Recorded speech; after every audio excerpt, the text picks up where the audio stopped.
Hey everybody, how's everybody doing today? Welcome to my photo editing live stream where I edit your photos here live and you can submit your images ideally before the stream starts. And I have quite a few today to go over, and I'll be using DxO's Photolab 9. I'm on version 9.7, and it's basically just to see the tools in Photolab, my photo editing workflow, and I try to think out loud as I'm editing them so you get a feel for why I chose the tools that I did and some of the compositional choices I make. And as always, this is not a critique or judgment of anyone's photos. It's simply to uh, really just demonstrate the power that DxO Photolab offers to editing your photos. And full disclosure, I'm an affiliate for DxO Photolab. So if you'd like to try it, I have an affiliate link down below, as well as an exclusive 15% discount code that you can use to save even more. And I see, and that's for new customers only. Existing Photolab users, you can get a discount on upgrade price over, say, buying a whole nother version, but it's not, the 15% code doesn't apply to that. Okay, so I see Lana's here and Bamsum is here and Tom. Good to see you guys. This side towards screen, Dan. I will go ahead and get started without further ado. And I have about a dozen images here. And every 2 or 3 images, I like to stop and see if there's any questions in the chat section about any of the things that I did or any of the tools that I used. If you have any questions, just let me know. And also let me know that the sound and video is working okay. Everything looks good on my end, but you never know how it actually ends up going through. So let's go to the screen. And we'll start here. This one's from Murat. Okay, this classic street scene. So basically, first thing I do is I look at, the overall composition, the exposure, the white balance, and geometry if I need to straighten the horizon or do any perspective distortions. Right away I see here there's very strong tungsten lighting here. So it's very monochromatic in the end. There's just a little hint of green up here. So I'm kind of leaning towards maybe just doing black and white on this to just add a little more drama to it because there's not much color to work with. I could check the white balance, like pick a white line, for example. And as you can see, there's not much help there. So I'll just go ahead and just start with black and white. And the overall exposure is not bad. I guess I want to try to maybe silhouette the person here and then bring up some of the areas here and add some more contrast. Actually, I always forget to mention this step, but the first thing I normally do is apply basic preset. What this preset does, so I have one here called Robtrack Default. What this preset does is apply optical corrections, noise reduction, and a little bit of sharpening. I do make these presets available for free on my website. So if you go to my website and look under the menu item articles, you'll see there something called DxO presets, and you can download these for free. So I'm applying my default preset here. And okay, so we do have some geometry we need to fix. I like my lines to be straight, vertically, horizontally. And again, I think definitely we'll go to black and white. And let's just maybe just do the auto perspective correction, because it's not only just not straight, but there's a little bit of I guess by the next stream I'm going to get my vocabulary down for this, but it's a little bit off in the opposite direction. Okay, so there's a little bit of a distraction down here with a parked car. I think this is a little bit of a distraction for me. And maybe even this, this area here. So I'm going to try and crop and keep this person here centered. But you can see there's some skewing distortion here that the perspective correction fixed. Let me just bring this up to here. Let's see if I can bring this down.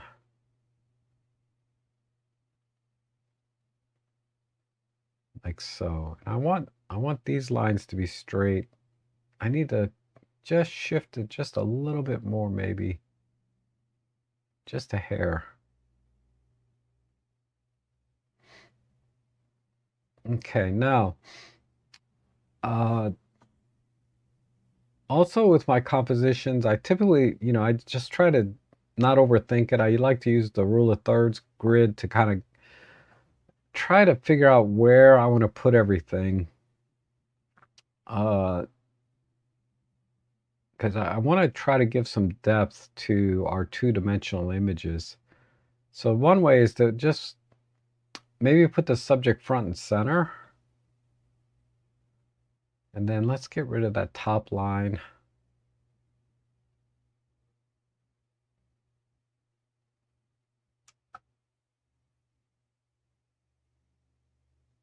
I'm not sure.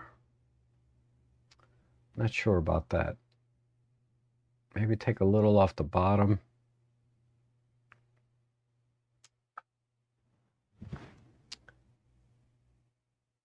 And I think that works. And I like the shadows up here of the tree. We have very strong speculars here. And I'm going to see if I can just bring out a little more detail in the umbrella. And some of the shadows up here, make those a little bit more dramatic as well. So I'm just going to start with a simple control line. I'm going to move my eyedropper onto one of the darker parts here. Tighten up the luma so that I'm just selecting the shadows. Let's see if I can bring those in a bit like that. I think that works pretty well. And I'm going to use the AI tool, see if it'll grab the umbrella for the most part. And let's give that umbrella a little more prominence. And whenever I work with selective tone, I like to just maintain as straight as line as possible here. I think that gives the most natural result. Let's add some clear view and some micro contrast. All right, good. Now there's nice textures here in the sidewalk and the brickwork. Let's see if I can bring that out a little bit as well. I'm going to try the AI tool one more time. It's not grabbing that too well, but that's okay. Let's try this. Let's try some micro contrast. And then just add a little bit more drama.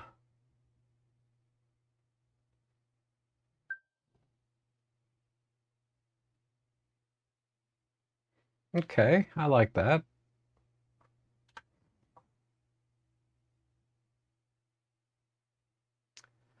Just not sure that this particular crop is working for me.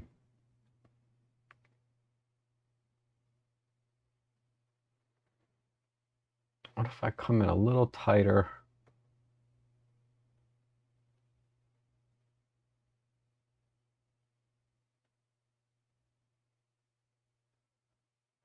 I think it's the horizontal that's not working for me. Let me try vertical.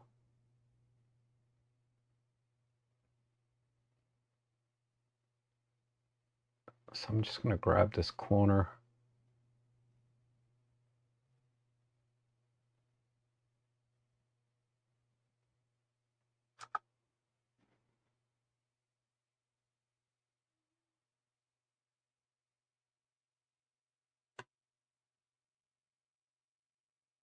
Maybe. Let's do a 3x2.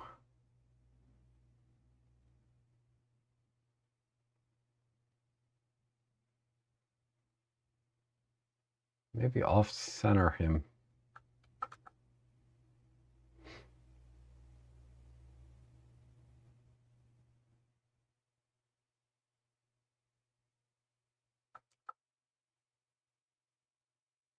Yeah, this line, that line there just doesn't work for me.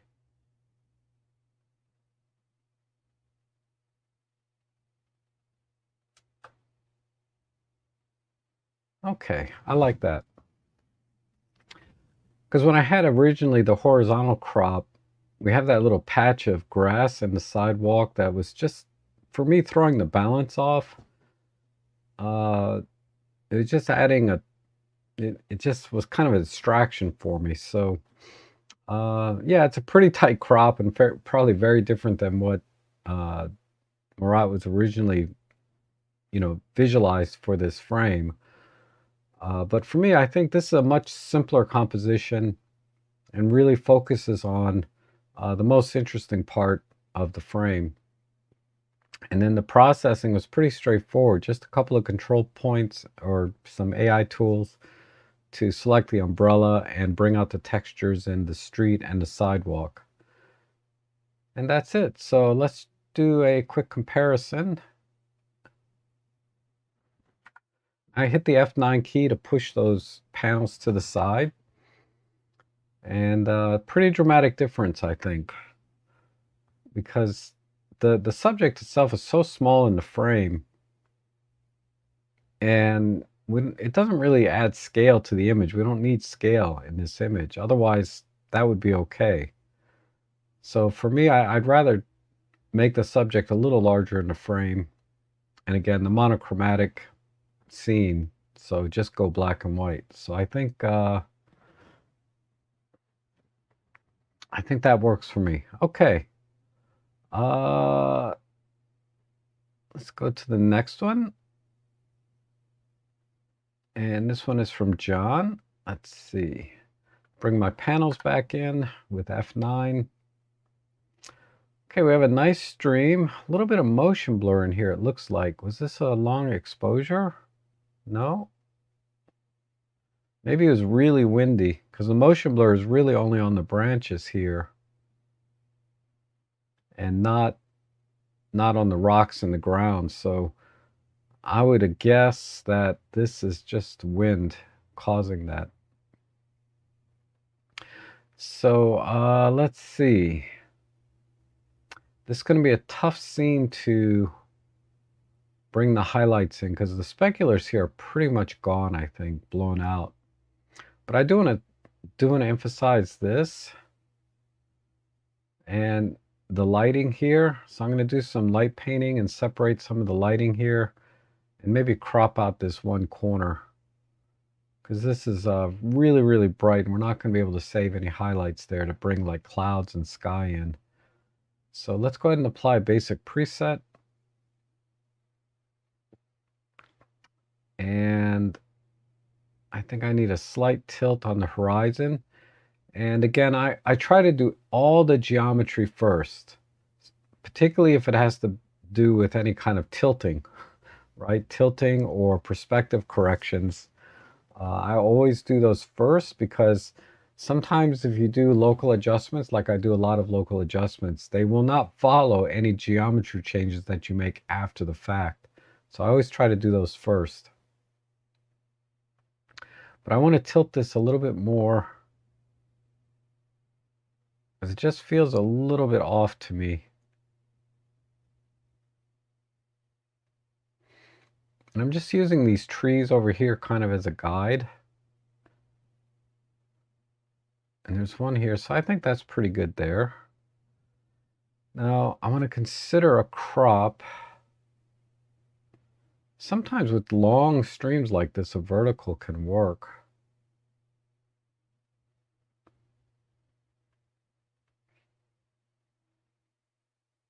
But I like the flow coming all the way down to this left corner. So maybe let's try a little bit wider.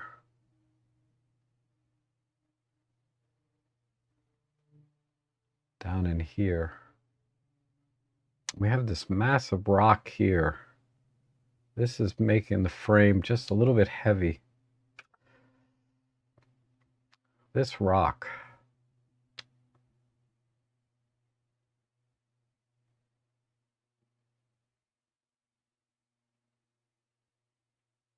I lost a little bit too much of the background.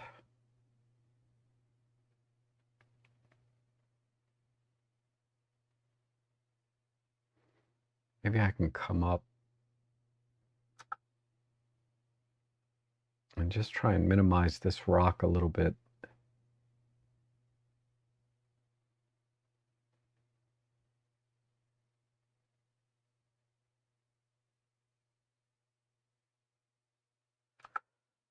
Okay, that's not bad.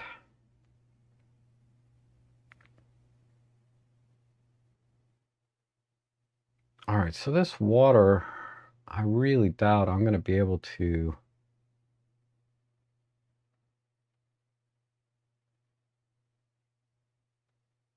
maybe, let me just try control point and see how far gone these are.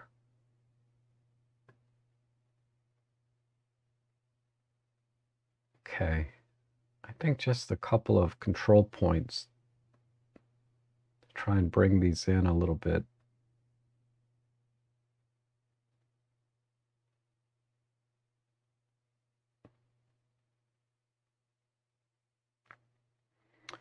And I'm going to go ahead and let's cool it off a little bit.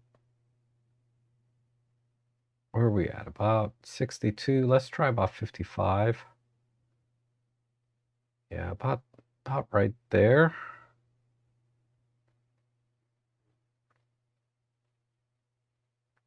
Okay, now the image is just got a little bit of haze in it that I'm going to try and minimize. Maybe just a clear view globally. Let me see. Okay, that helped a little bit. Let's add some micro contrast. And now let's try to make the grass a little bit richer, but separate some of the yellows from the greens. Maybe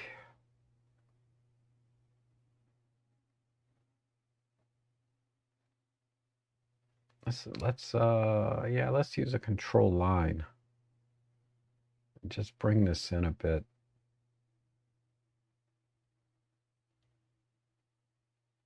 And I'm going to put this on to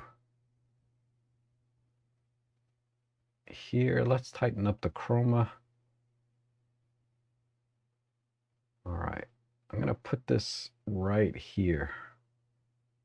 Just the greener parts. Okay, let's crank up the saturation, maybe bring down the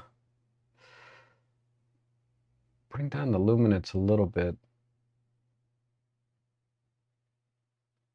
And we'll do the same thing over here.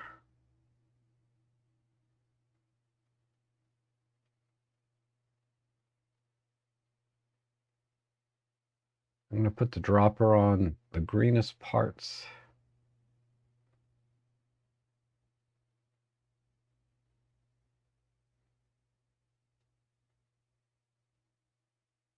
Okay. And then let's do another one down here. And this time I'm going to pick the yellows.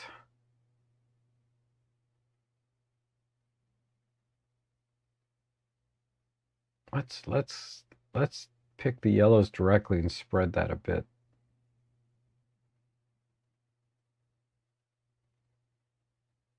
And just see if we can pull them in a little bit darker. And do the same thing on this side.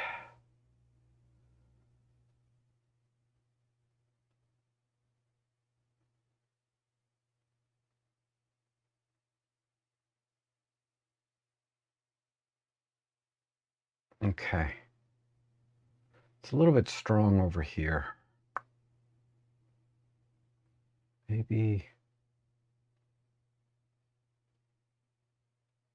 tighten that up a bit.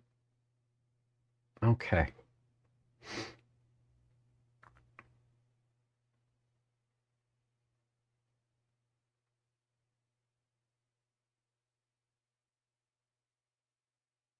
I think that's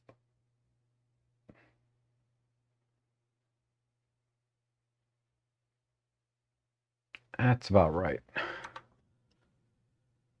All right. I'm going to bring the exposure down again, just on a global scale.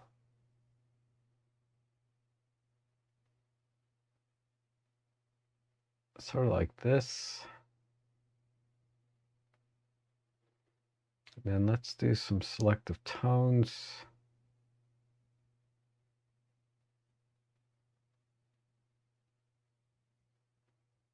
I like that. And then I'm just going to use a brush. And I'm going to set my flow. Let's just go all the way down to 10%. Let me put the opacity at 100. And I'm just going to brush a little bit of light back in. So we'll do it this way. You see. Yeah. Another stroke here. A little bit in here.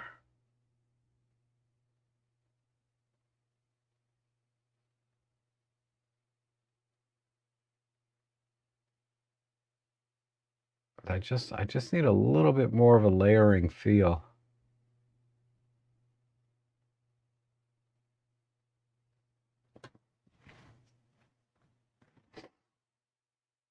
Let me up the flow just a little bit.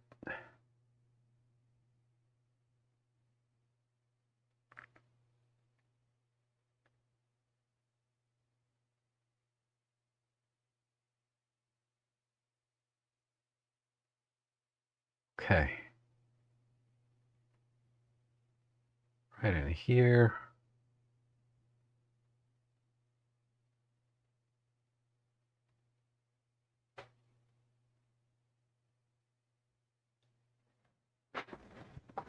Okay. And then I'm going to do some darker painting. So I created a new mask here. I'm going to still use the brush at these settings. I'm just going to try and darken some of this.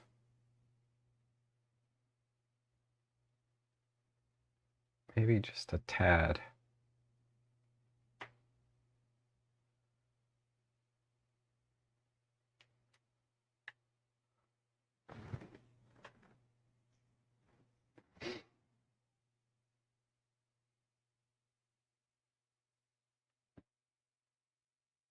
And some areas down in here near the water.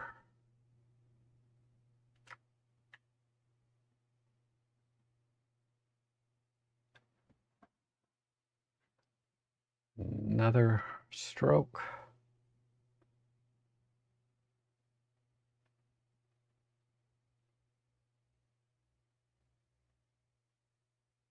And then just kind of randomly around in some of the shadowy areas. Definitely up here.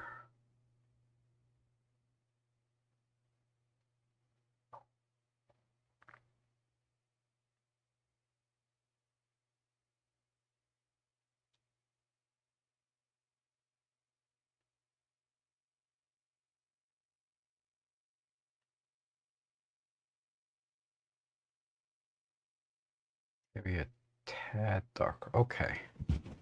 Ugh. All right, let me just see where I'm at here.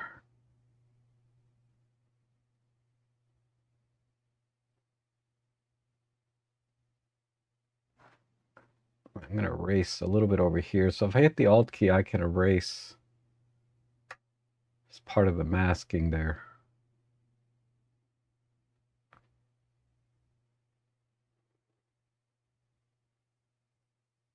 I'm going to try and have this side a bit darker. Let me erase this. Okay. All right, let me go back to the global colors. I'm going to try a little bit different profile.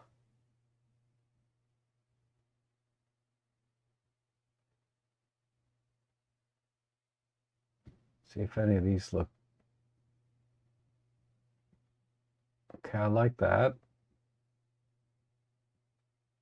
I like that one too. But I think Portrait 2 looks good.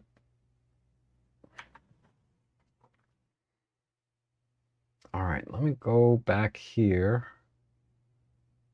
Let's increase the contrast a bit.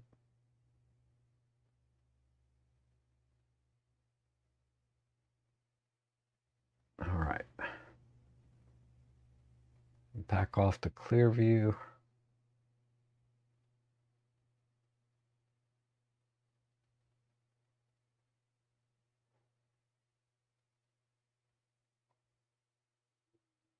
Okay, let's see where we're at.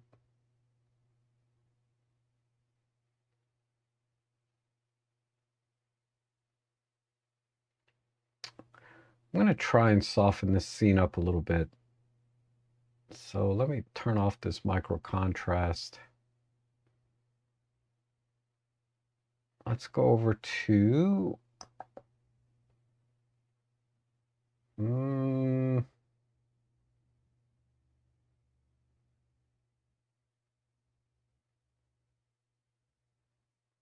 yeah, let's try negative micro contrast.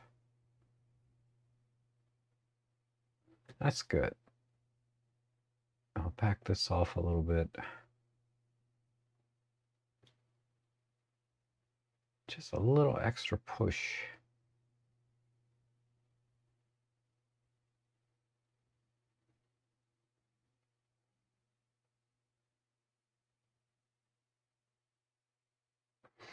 I think that's good.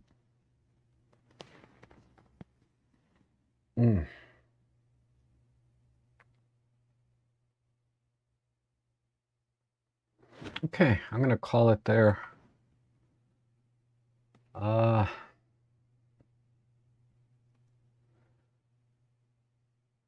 So, yeah, I think a 16:9 crop, because this was just way too bright up here. And then tried to temper the highlights best I can. And then just create more layering here, right? So it looks a little bit more defined, the layering that's in this hill, as well as back in here. And I think that works pretty well. So there's the final edit. And the micro contrast, you know, going negative to kind of soften up the overall kind of grittiness to it. Okay, let's do one more. Oh, this looks familiar. Interesting.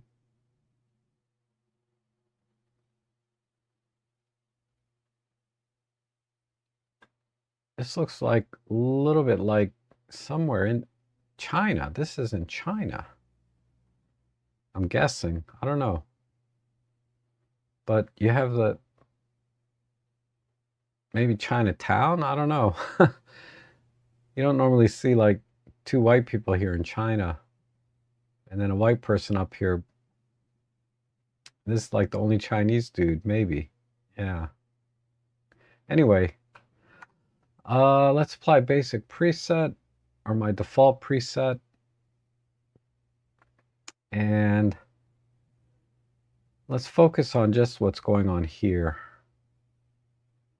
I like this little red bike. But my challenge here is, you know, I have some really nice architecture and colors here. But then the accents, like this bicycle, are out of frame. If I were to just focus on this. And then this guy, It's riding here in the middle, and these people are just a distraction, really. Let me see. I may have to straighten this a little bit later.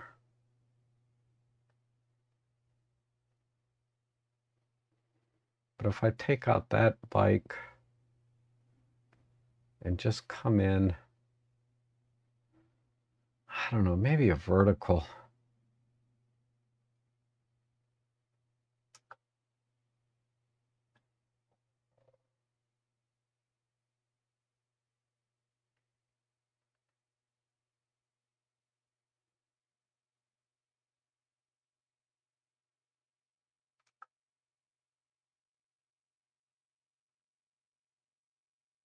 Almost right.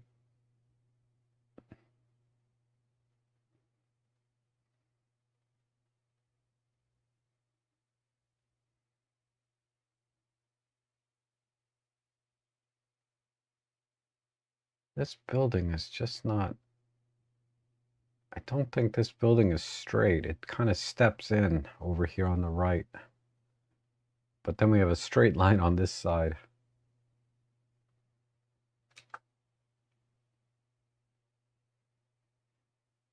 Let's try and get the roof straight at least. I'm just going to use this tool. This straight line tool. I need to do this.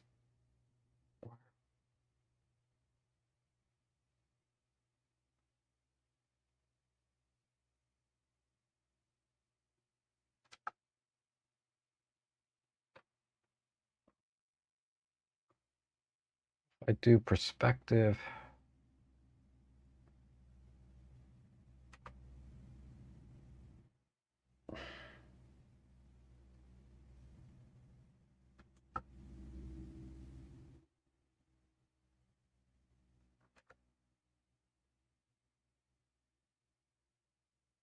I want to center this door. I don't think that's going to work.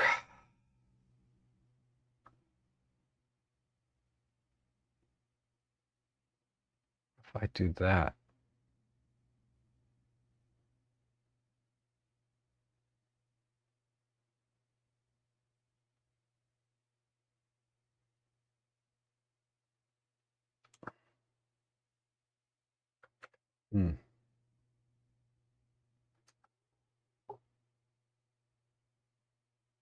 Okay, almost there.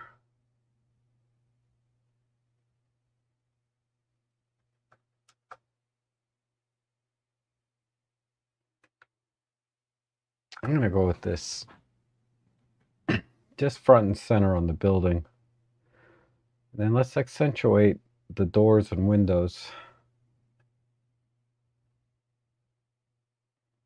So I'm going to select the door like this and just push it a bit.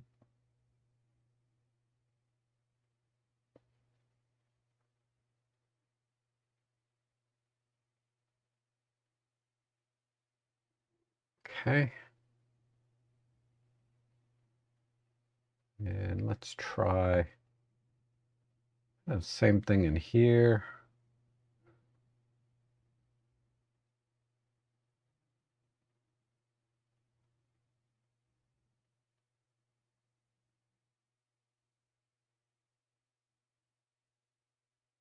Just kind of doing the same thing to all of these. I could group them together as one mask, but I may have to do a little bit different on each one. So that's why I just did them individually. Maybe make these steps a little bit grittier with micro contrast and clear view. Just add a little light in there. And then let's select the road and just make that a little darker. Give it some shine because it's raining and some micro contrast for speculars. Might be a bit too much. We'll back it off just with the opacity tool. Okay. And then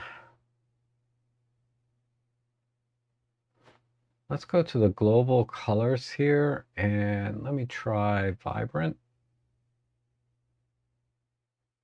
vivid. I like vivid.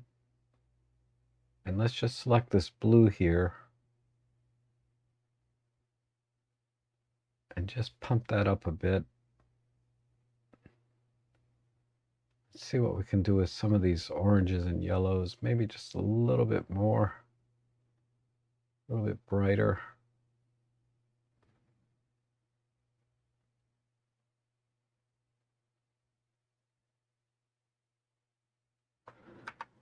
Okay, I think that's it there.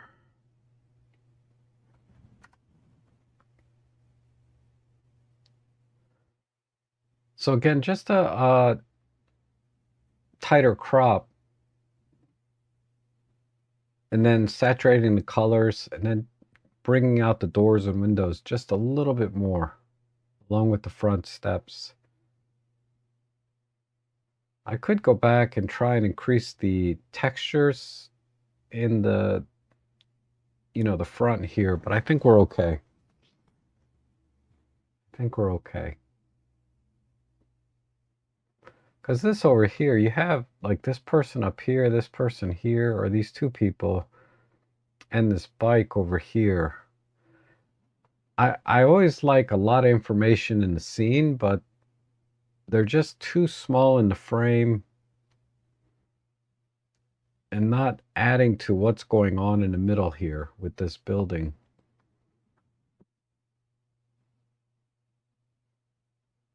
So for me, just being able to kind of walk around this building, your eyes, meaning your eyes go around this building and seeing everything that's going on, right? And then you have this guy here. He's more like an accent to the scene than, I think for me the subject is this yellow building, and this guy is just a little bit of an accent. He's some kind of vendor delivering food or something, but it's a really nice photo though. Very crisp, really well done in terms of the general composition and the the timing and everything. It's really well done. But I think just cropping in a little bit just narrows it down a bit for me. Okay, let me check the chat section real quick. And I don't think the chat thing is working right now, because if I do this, oh, that's working.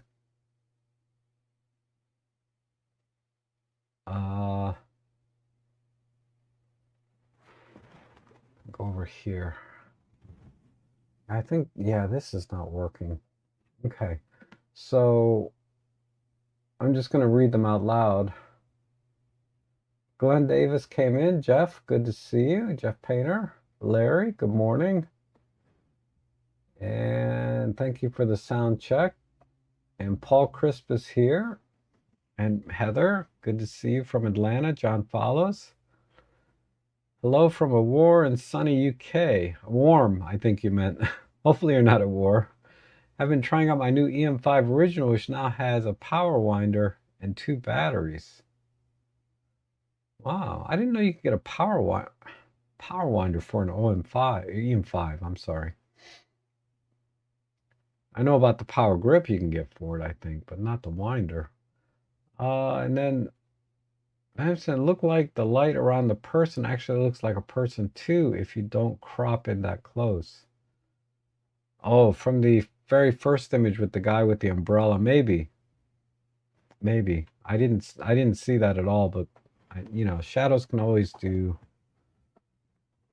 things. You can see things sometimes that aren't really there. And then Heather asks, how does your new preset differ from DxO standard preset? Well, I got 3 different presets, right? So let's take the next image here from Andrew, for example, right? And I'm going to let's apply DxO's preset. which is DxO standard. All right, so if I click here, I can see what settings that the DxO standard preset is doing. So it's only doing, it's really not doing anything. It applied optical corrections. So the standard preset applies DxO smart lighting. I don't like to do that on mine. So I don't apply smart lighting. I do apply vignetting, so I do that. I don't touch the right balance, so this is the same. So this and this are the same. Rendering, I don't pick, generally my presets, I try to pick the natural profile. So I make this change here. I turn this off. And then for denoising, they only apply the standard. My default just applies D prime XD3 like that.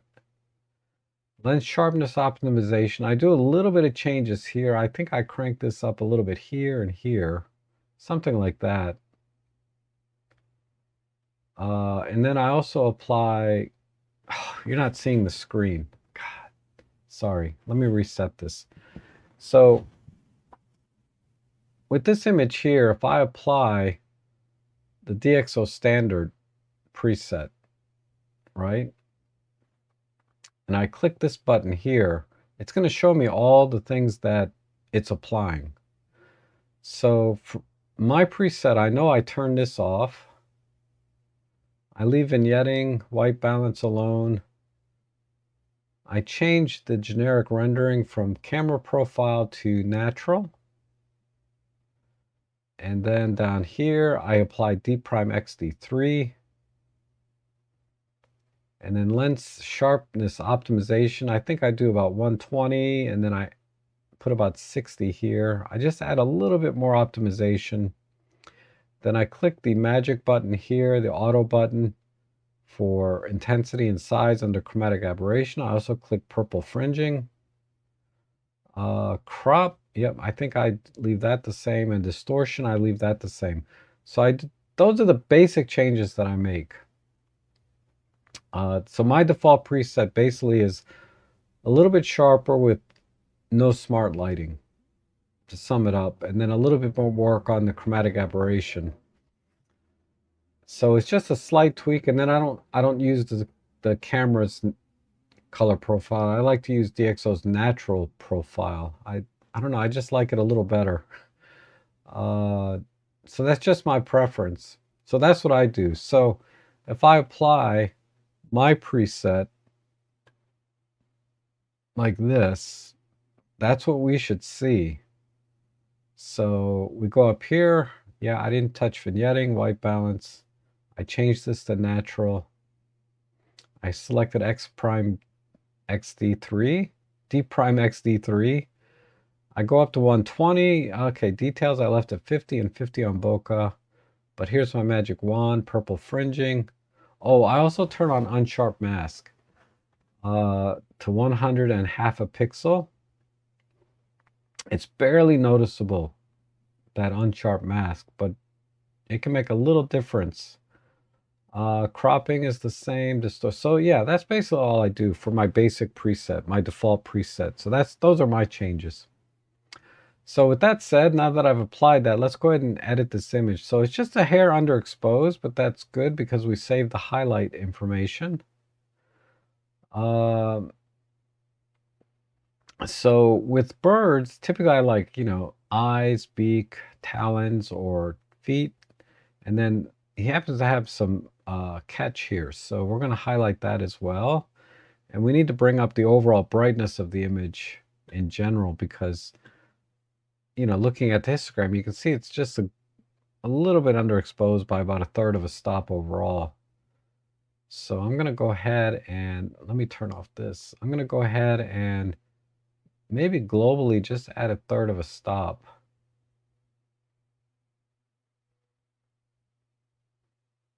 Maybe 2/3 of a stop. Yeah, that's about right. Okay. And then let's go ahead with local adjustments now. So I'm going to work with the bird's head and beak. I'm just going to use the auto masking brush. Oops, I kind of overdid it here. Erase that. Just pick a little smaller brush. And let's try to brighten that up a bit.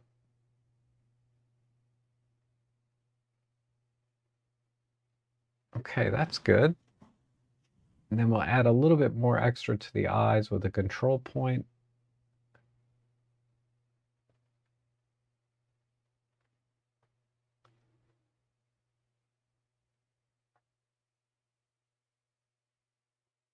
Maybe a little clear view, some micro contrast.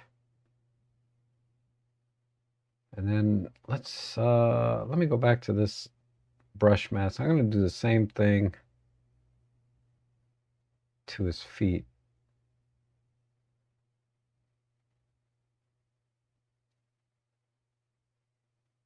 Okay. How about his catch here?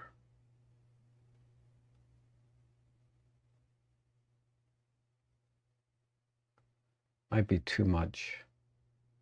So I'm just going to erase a little bit.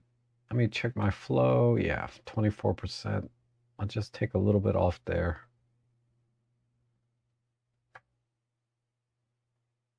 Add a little bit back right there. All right, now let's add a little bit of light here underneath. So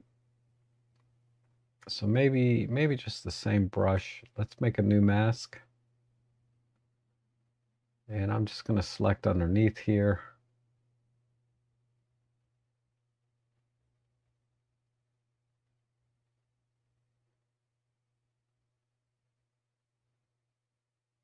And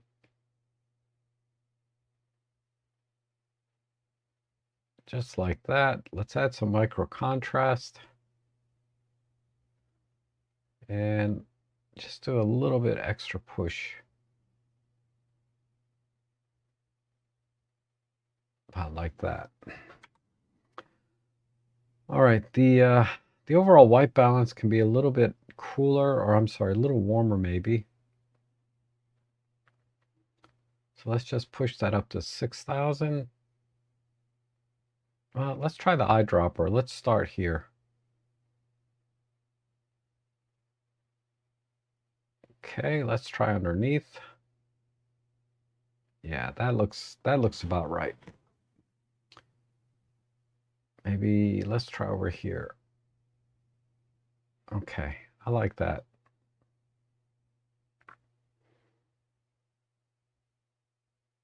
All right, and then I'm going to try and make the speculars down here stand out a little bit. I think I can do that with just maybe some control points. So I'm going to be careful to try to drop the control points on just the highlights like that. And then we're going to tighten up the Luma mask. And then let's just push the highlights like that. Add some micro contrast.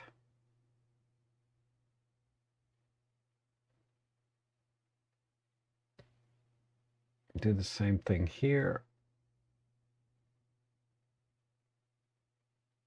And some over here. Right there. Okay. Then maybe right here.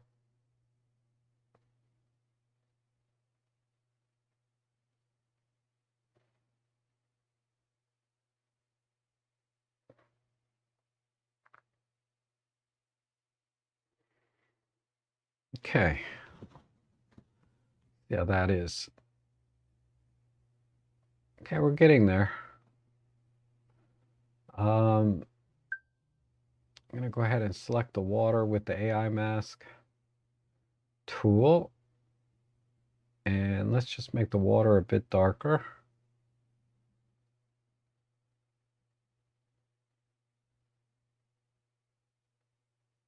And Maybe some clear view right there. Might be a bit too dark. Let me pull off the opacity a bit. Okay, that looks good. And then I'm going to brush a little bit, just a little bit negative lights. Let me make a new mask.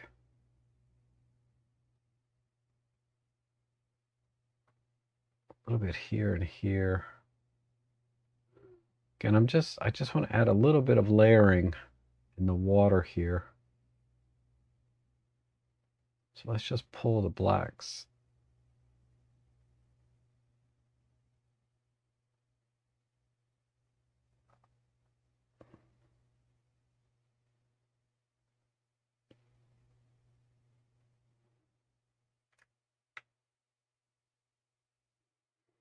And then let's use another brush and do the opposite. Let's add a little bit of light.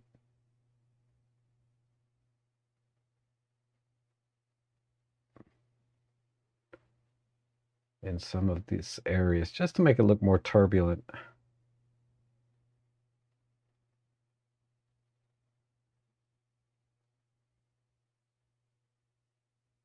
Okay. Maybe add a little bit of warmth in that too.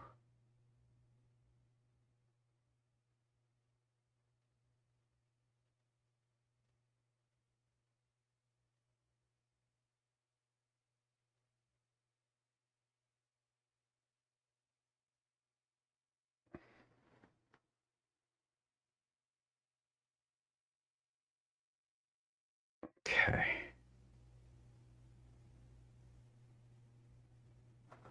Take this one off.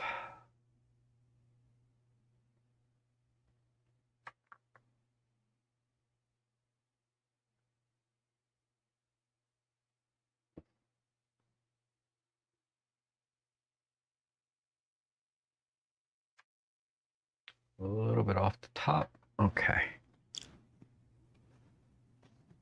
All right.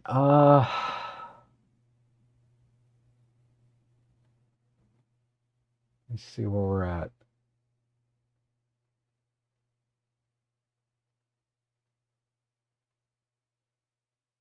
It's looking a little bit too crispy.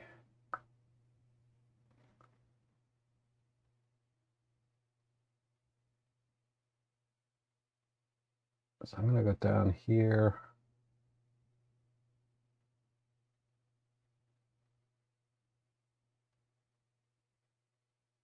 So that's the bird. Where's the brush that I use? This brush I want. Back this off a little bit.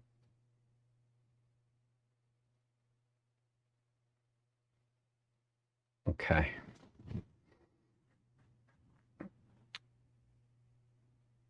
And I guess maybe just blur the background just a little bit more. So let's make a new mask. Let's go ahead and select the bird using the AI tool.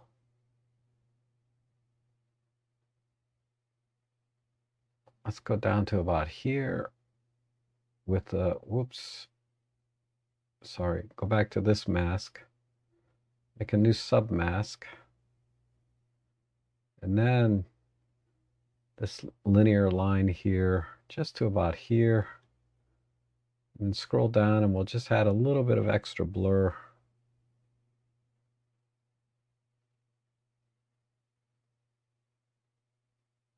Maybe there.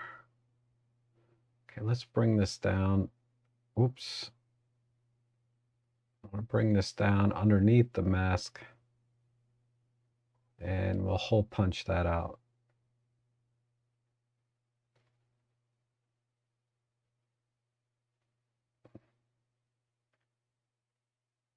Maybe we can darken this a bit.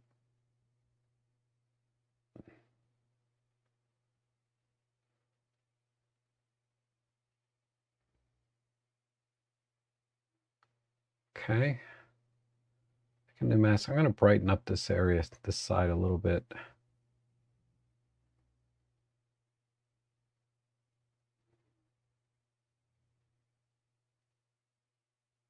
Add a little bit of warmth.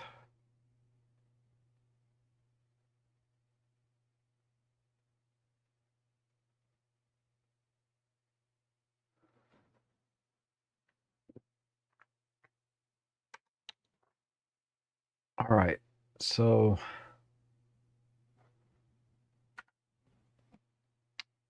I didn't really need to crop. I mean, I could have probably cropped maybe to a 3x2, but to me, it looks like the main thing was just it was slightly underexposed, which is okay, and the white balance was a little bit too cool for my taste. And then just adding in a little extra drama down here and the speculars, and then making sure that I add a little bit of light to the head and face, you know, and the feet. I always like to do that with animals, particularly around the eyes, and pulling up the shadows underneath the wings so you can see a little more feather detail. But I think that works. And maybe if we do a split view, we can check some of the finer details. I didn't really get into that, did I? Let me see if I can work on that just a tiny bit. Best tool for that would probably be the unsharp mask, but I can try with, yeah, the lens sharpening is not going to do it. So let me try with the unsharp mask. I'm going to need a little bigger. I'm going to push the intensity up. It's not going to make much difference because my radius is really small, but I'm going to bump up the radius now.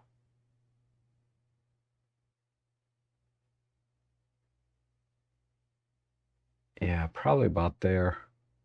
If I do too much on the radius, it might start to look a little pasty, but I think that'll work. So yeah, that's better. Okay, all done.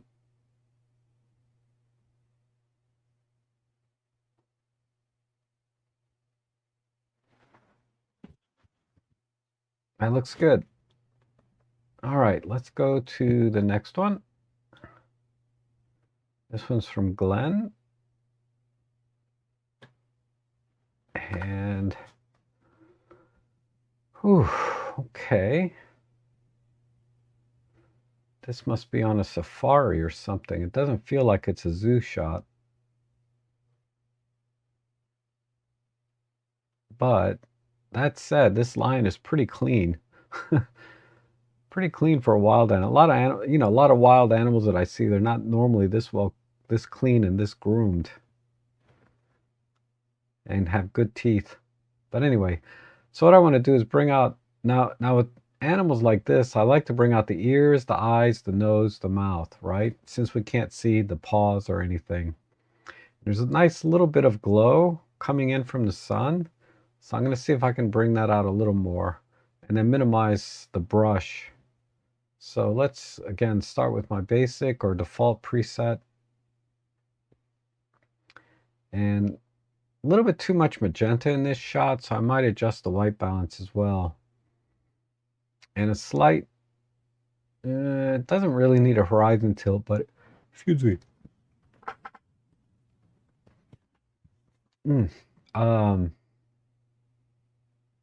Maybe just a little bit of a tilt. Because I always like the eyes to be level, right? Unless it's clearly the head is tilted. I like the eyes to be level. And to me, the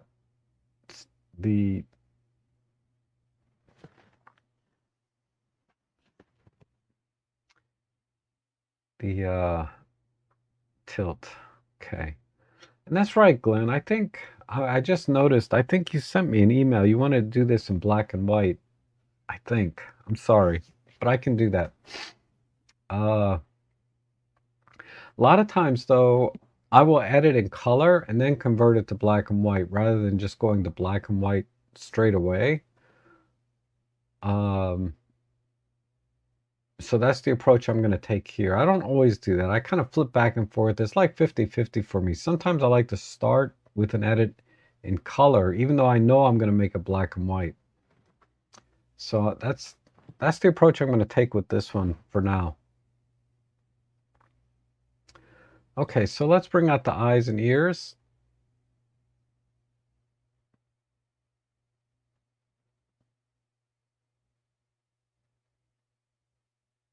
So for eyes, you know, typically I'll push the shadows, but his eyes are pretty bright, so that's why I'm going into the mid-tones. Oh my God, excuse me. I woke up way too early today. I got up at like 3:55 this morning, which was, you know, 4 hours, almost 5 hours ago. And then, so for eyes, you know, I try to brighten them up a little bit here. Typically it's shadows, but his eyes are pretty bright, so I went into the midtones, and then I pushed the micro contrast and clear view. Let me see where that's at. Yeah, that's good. And then let's add a little bit to the ears, just a little bit of light in here. I think that's good, maybe a little smaller and higher. And then let's do something for the nose.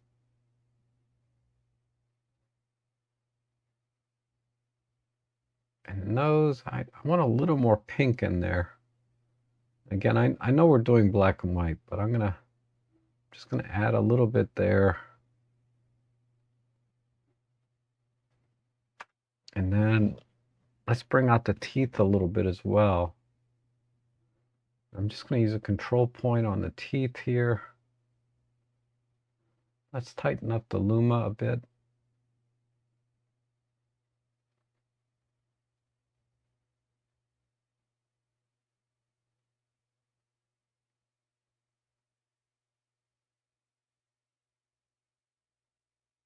I might have to make two smaller ones. Okay. Let's add some clear view and micro contrast. Okay. And I'm going to subtract a little bit of light to the left side here. Maybe a control line. Just up to there. And I'm going to put this into the shadowy area of the lion. Let's tighten up the luma again.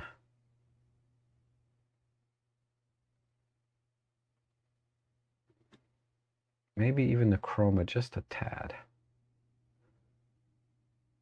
And let's pull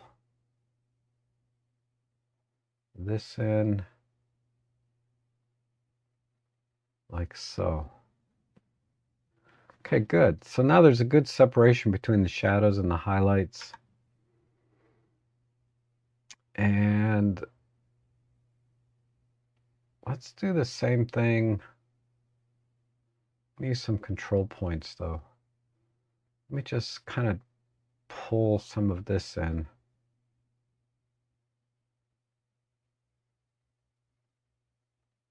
Like that. Not there. A little bit over. Okay. All right, so that's a good color image. Still a little bit magenta. So I'm going to just back that off a little bit. Right there. Maybe add a tad bit warmth. All right, so just quickly the color comparison. I think that works, but let's go ahead and convert to black and white now. And I'm gonna, let's see, if we do faded, balanced, or strong, neutral.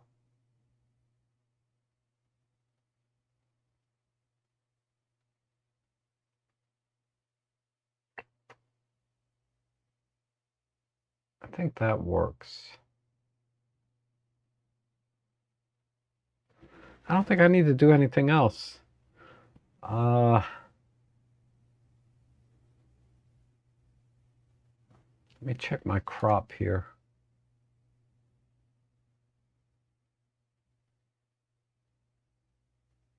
we're okay. Maybe come in just a little bit.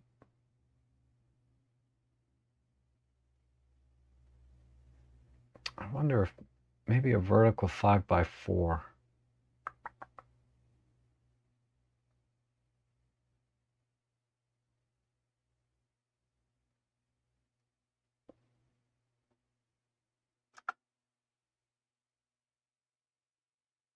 Hmm.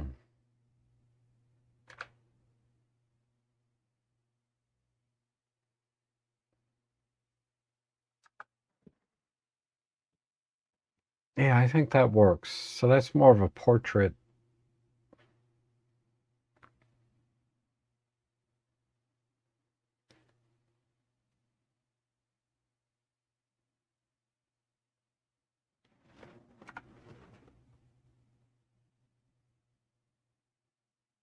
Mm,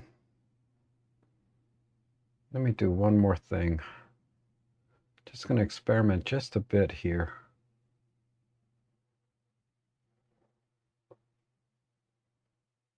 I just like very contrasty images.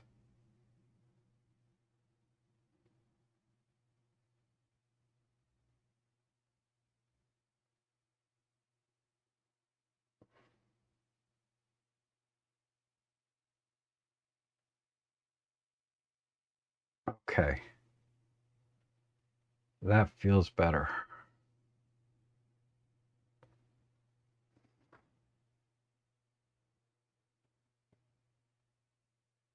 Okay, so there's a black and white version. Vertical crop. And yeah, I didn't, starting in color sometimes works for me. And then I don't have to do too much when I go to the black and white, if anything at all, sometimes. But I like it. I like it. Really, really cool shot. And we can do a split and just get a feel for the details. But yeah, there's definitely a lot of detail recovered there, right?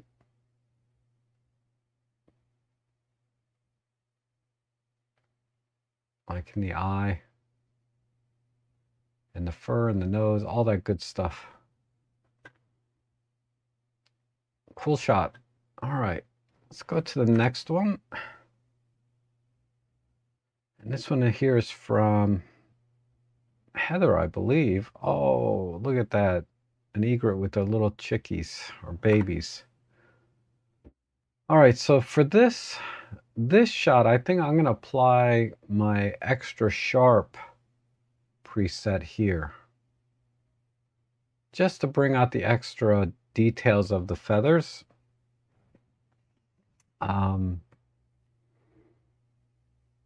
Because feathers are interesting in terms of trying to bring out details, because they're both smooth, but then there's very fine details too.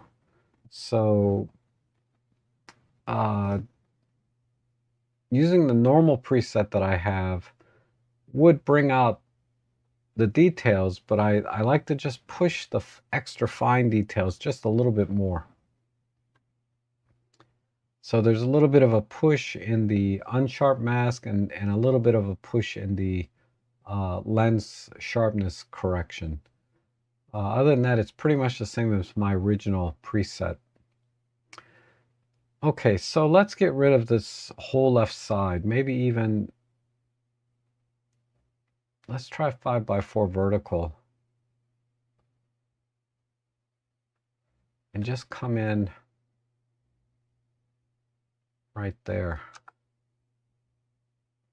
And I think that does it. And then all we have to do is bring out sort of the eyes and beak a little bit. So let's do this on the eye. Let me get in here close. So I put the eyedropper right on the yellow. And then we'll tighten up the chrome and luma. And then let's just push that brightness a bit. Add some clear view and micro contrast. All right, and then maybe just a little bit more light on the beak. Maybe I'll just use the same control point.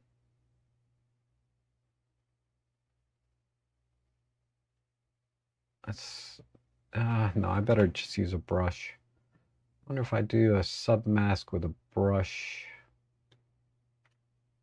if that'll give me the same. Yeah.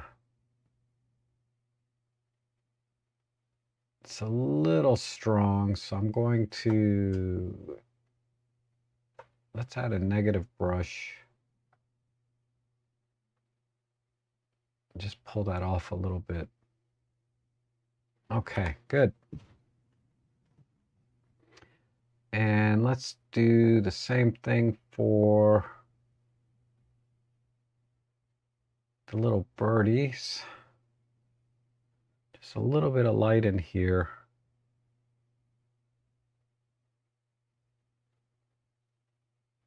Same idea. We'll submask with an auto masking brush.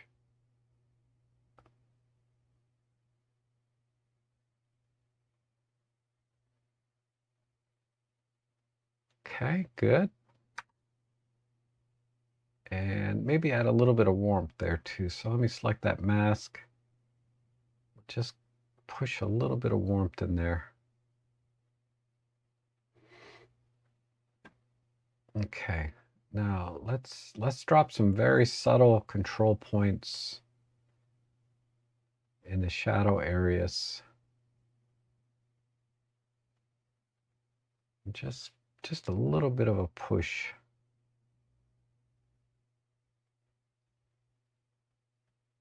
A little bit extra there.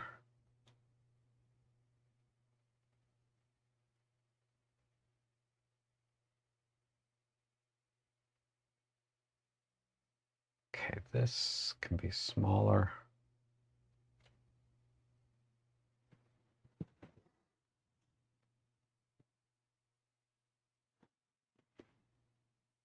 Okay, let's see if we can recover a little bit of the highlight area in here. And here. Like that. And globally, I'm going to add a little bit of warmth. Like that. Yep, that. Oh, just a tad more. I like it. And let's go back to the local and let's do another control point and just darken some of this down here.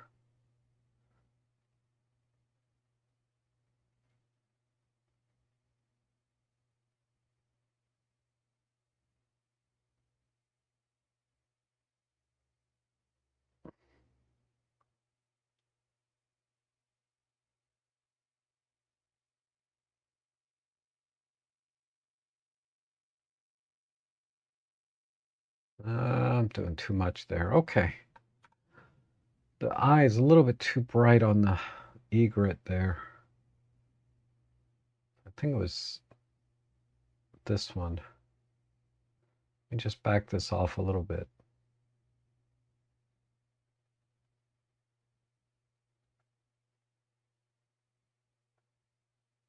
This control point can be a little smaller. Okay.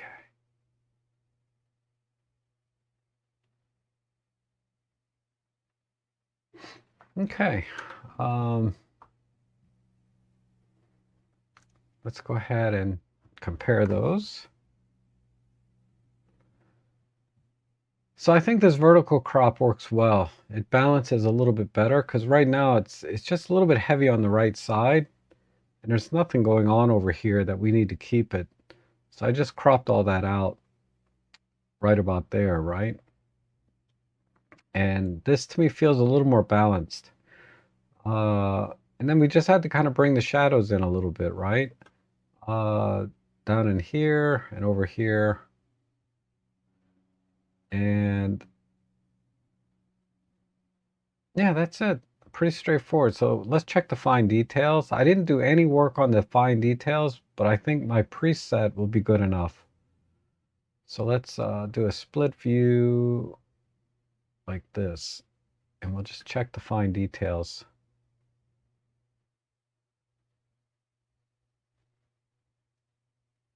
So yeah, especially here in the feathers, I think that came out really nice.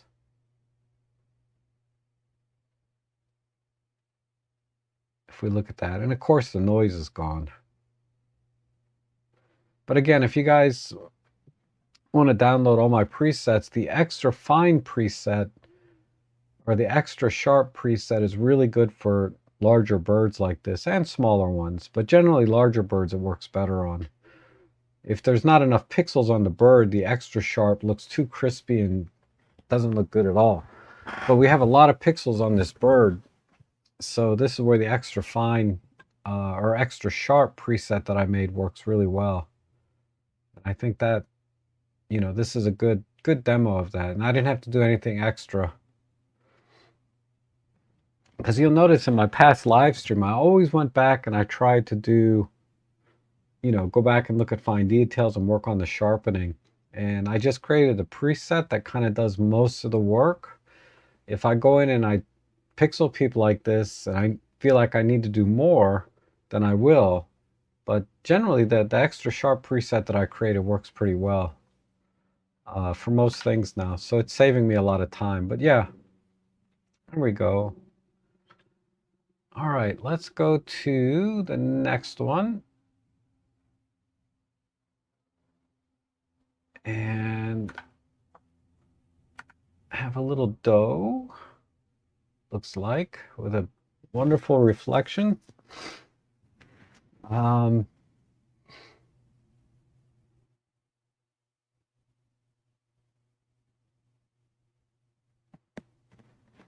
The only thing that's distracting is the reflection of the sign here.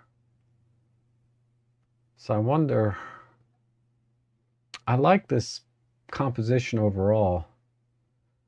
And I'm going to go with the extra sharp preset again. Although with animals, it's not really as useful because then their fur looks too crispy. It's really better for birds, but I'll work with it this time. I wonder if I can find the composition without that reflection of that sign in there.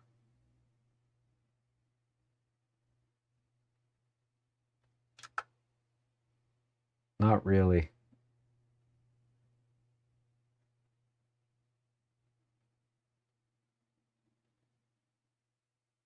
Not really. This is just too tight.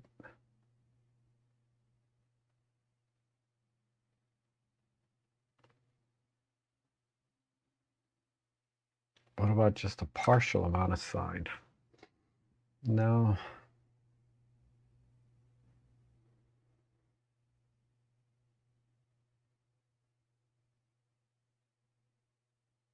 But I think we can work with just the neck.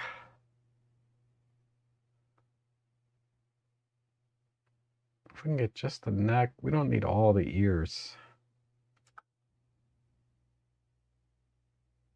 Maybe, yeah, let's try with this. And then let me select the water. Let me add this there. Let's see if I can just, yeah, I'm not going to be able to minimize that sign. I might be able to do something color-wise, though. If I can shift the color a bit. Let's try that.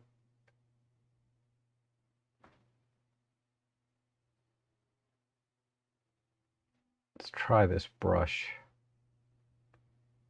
No, that's going to be too harsh.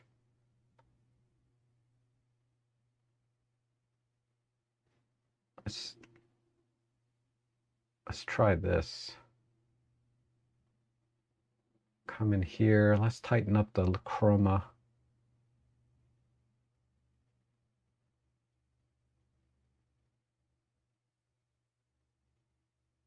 back off the luma just a hair. No, I guess we're good there. I wonder if I can shift it.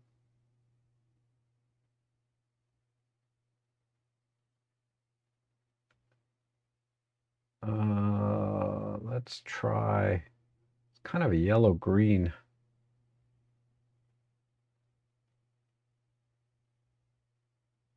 Bring the luminance down.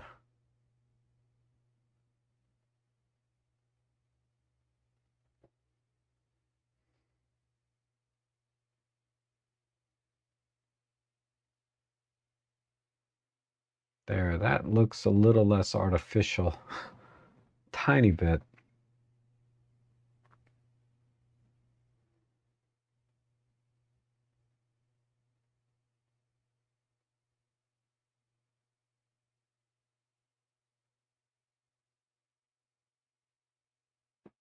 All right.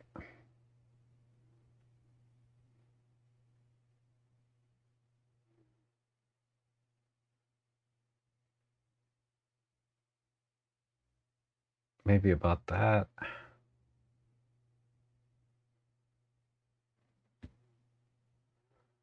All right, that helps a little. Let me add a submask and a brush. It just missed a little bit in here.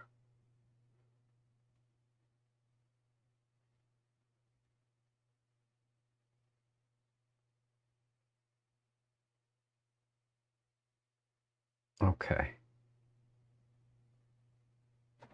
All right, that'll do. That helps a little, right? Okay. So let's bring out the eye. Did I apply my preset? Yeah, I did. All right.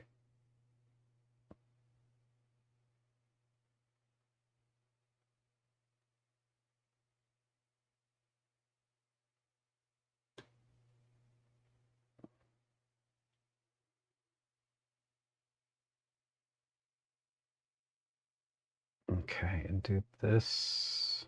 I think we're okay there.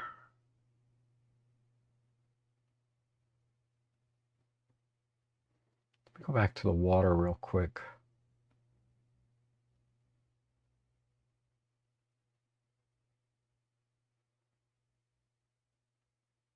If I back this off, if I just do it this way.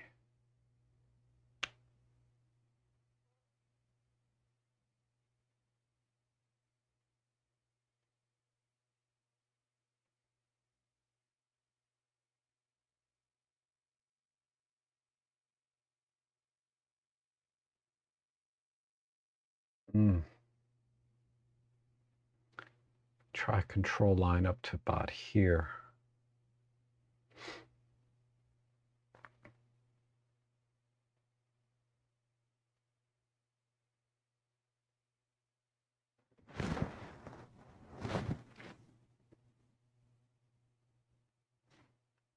Now, let me try the AI tool again.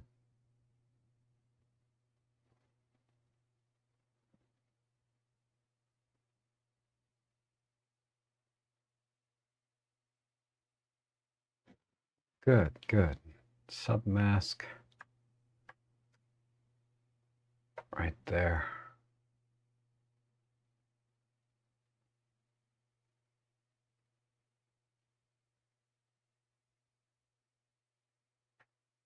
All right.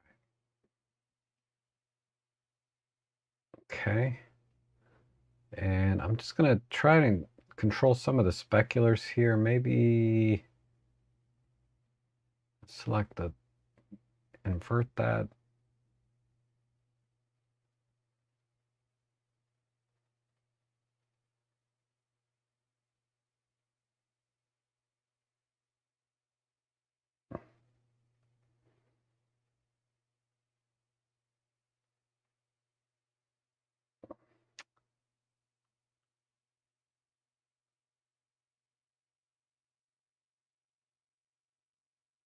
Get rid of this one.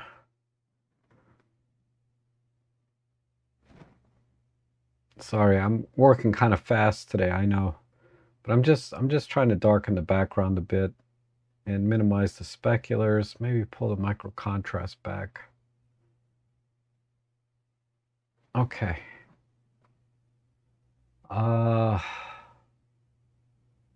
And maybe let's try white balance a little cooler. No, just a little bit cooler.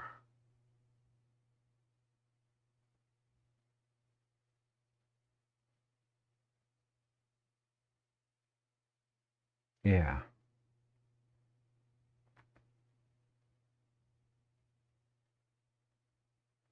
Okay. And then just a little bit in the ears. Just a little bit of brightening there.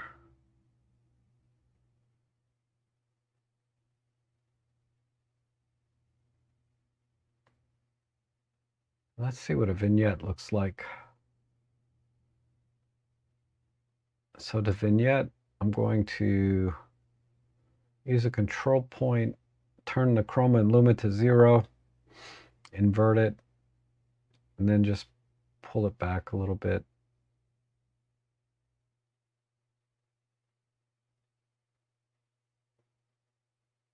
Stretch that out. Yeah, that's enough. I think we need a little more brown. Where's my... Let me use this AI tool again.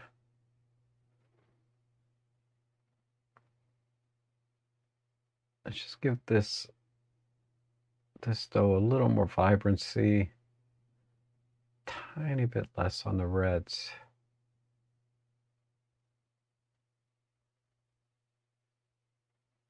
Okay.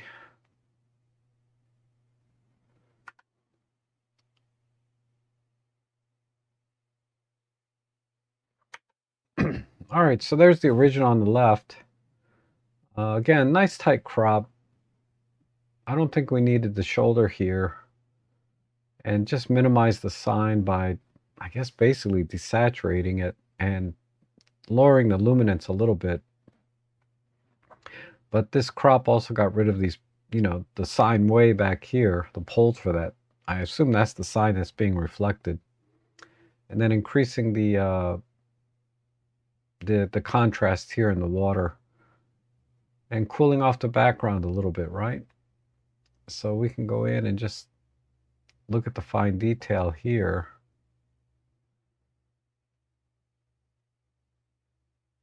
But yeah, got rid of a little bit of the noise that was there. It's not much.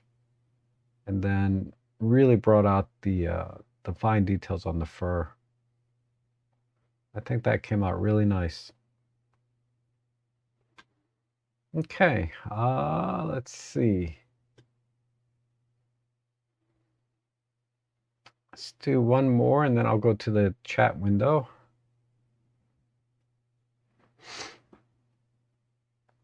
Is that a person?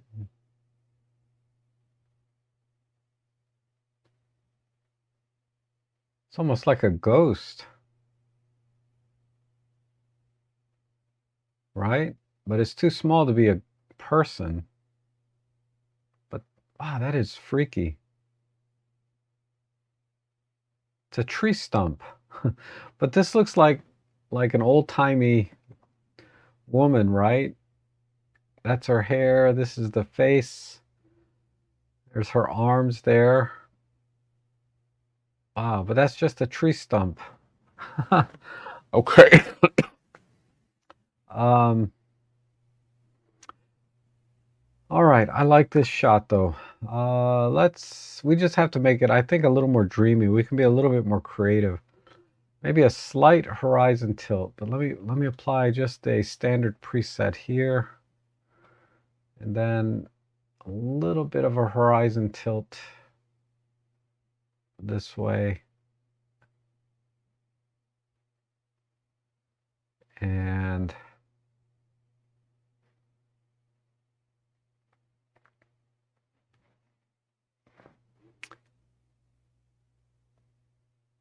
we're going to make this scene darker. I mean, it's exposed properly, but I want to get a little more surreal, like that. And then let's go to here. No, is it maybe over here? Let's drop the micro contrast down and the contrast all the way down, about right there. And then let's warm it up a bit, like so. And maybe just a slight crop in.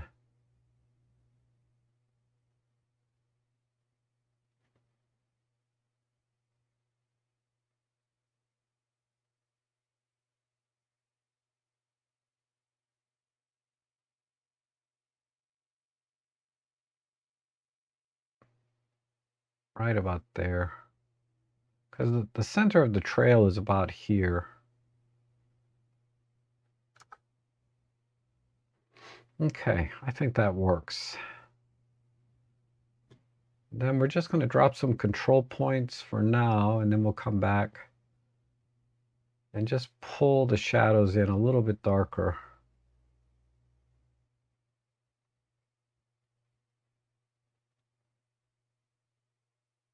Like this.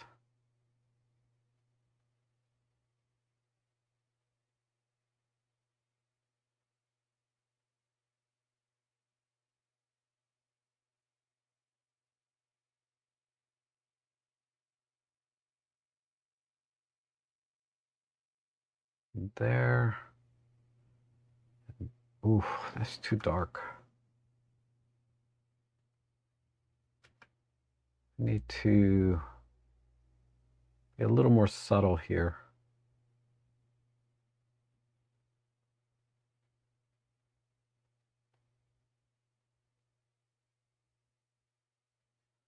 Maybe a little tighter on the luma.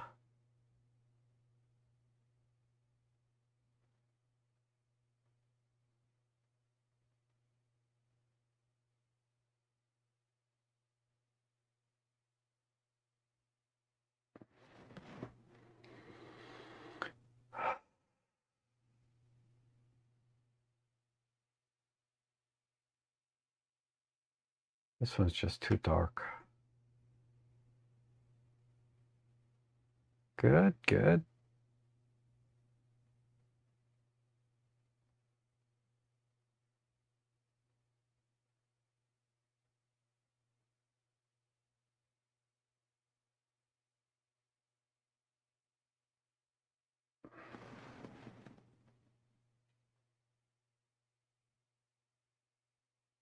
Okay.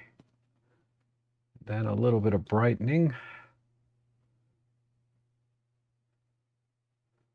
And extra warmth in smaller parts.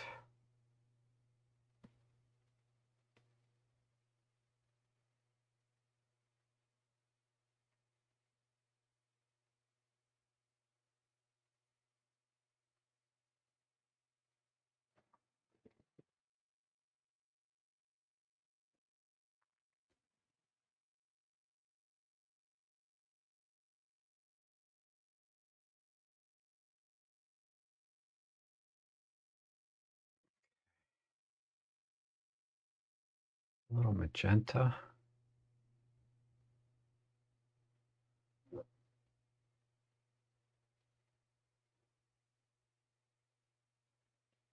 Okay, let me go back here.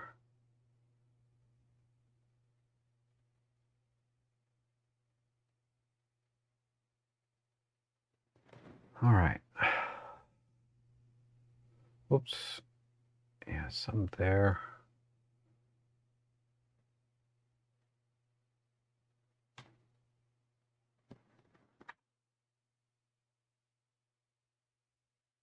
All right, now let me go to the colors.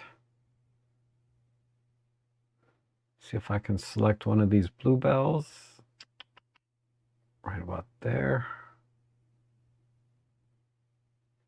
Let's just spread this a bit.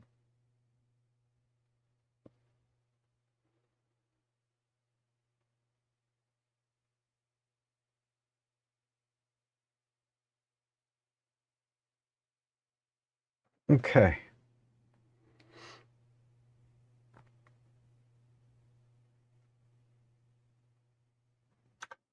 All right, this composition's still not exactly what I want.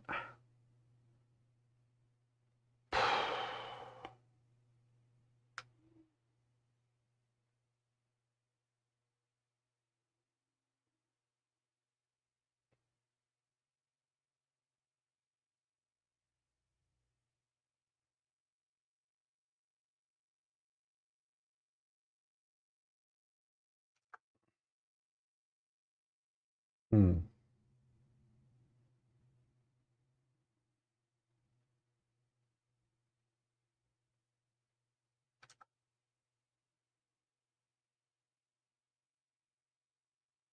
Kind of like that too, but I'm just going to experiment a bit here.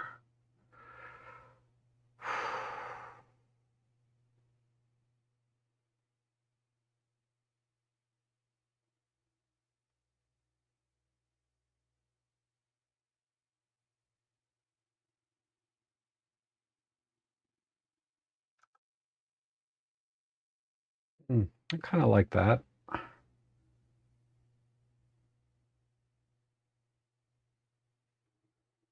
All right, I need to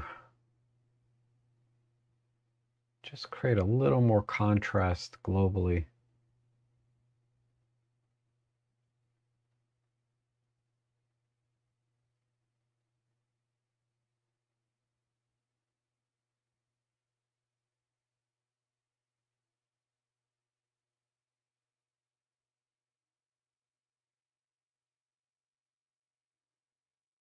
It's just a tad too warm.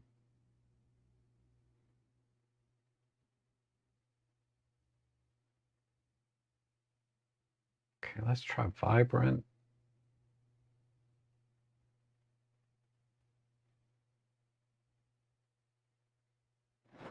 Okay.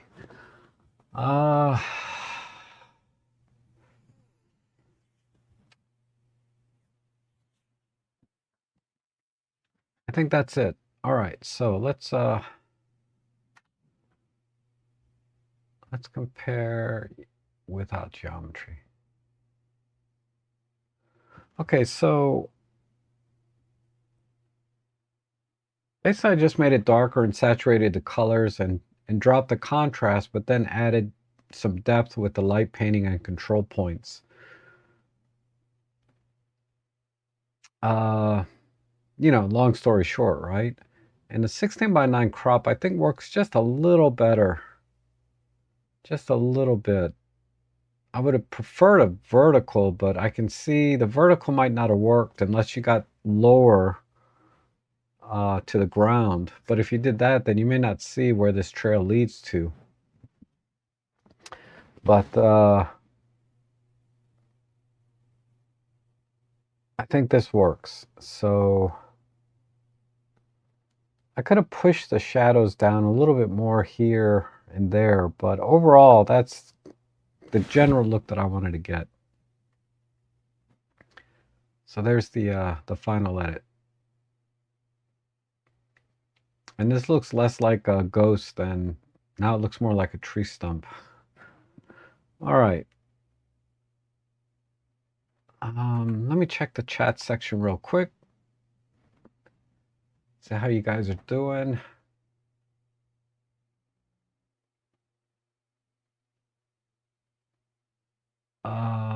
Let's see. And Heather says, I like the crop. That's cool. I guess that yours was the egret, right? With the little baby ones. That's cool. Jess says, thanks so much for making presets available. Yeah, no problem. Because I use them all the time. It's hard for you guys to follow what I'm doing if you don't have the same presets I'm using, right? So, you know, there you go.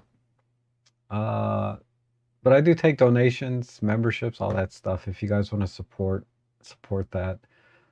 Really nice shot. Love the bokeh. Okay. And let's see, animal theme today. Yeah, a lot of animals, right? And could you drastically mute the yellow on the sign? Oh, back to the, yeah, I did end up doing that, Heather. So you and I are on the same page there for the doe. And maybe you could just say, yep, Tom had the same idea. Just desaturating it, that makes the most sense. It didn't come to me right away, but I got it. Knew it was an issue as I was taking the shot, but wasn't able to relocate. Ended up doing black and white edit where it's a touch less distracting. Okay. Oh, so Chris, that was your shot. Yeah, black and white could have worked, but I think the shot works better in color, and then desaturating, like everyone suggested, makes the most sense for that. And it was an odd tree stump. Yeah, and this one I just did. So it's bluebell time. Wow, that's, yeah, we had our bluebells about 2 weeks ago. I doubt there's any left. And as usual, you sent your edit in. Okay, we'll take a look at yours. Paul says he set his edit in of the bluebells. And Bamsim says, I don't think we even have bluebells in Faroe Islands. Well, there's lots of nice pictures of them. Pretty much the same thing. And we have yellow monkey flowers. I don't know what that is. Maybe you can send a picture in for edit. That would be cool. And Bamson also says, yeah, I'm excited for season start of June. Okay. And Jeff says, don't forget the thumbs up. Oh, thank you, Jeff. Folks, and consider becoming a member of Rob's channel for 99 cents. I appreciate that. And thank you, Tom. Thank you, Bamson, for the thumbs up. And Paul says, very similar thinking to me with the dreamy look. Yeah, you and I end up editing almost exactly the same sometimes. I mean, really close, right? And Paul says, I actually like the 16 by 9. Yeah, I kind of liked it too. Maybe even a little wider. 16 by 7 would have worked. And Paul says, I will try the presets, but not sure how much it will output as a DNG. Yeah, I don't know. I don't work with DNGs too often. Okay, let's go to the next image here. And beautiful horse. Really don't have to do too much to this image.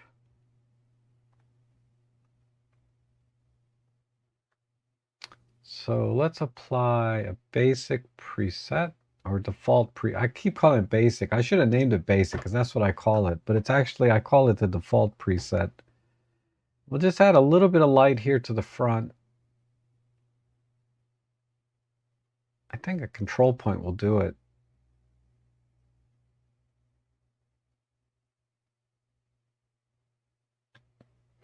And some clear view and maybe a little bit of warmth.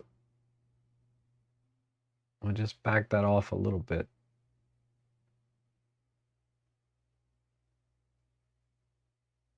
Okay. Do the same thing here. And here, a little smaller.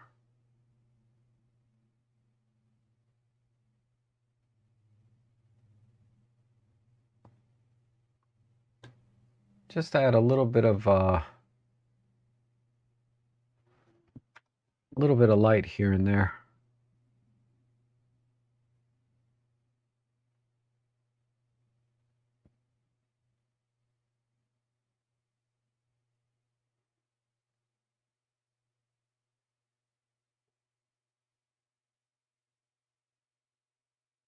Let's see.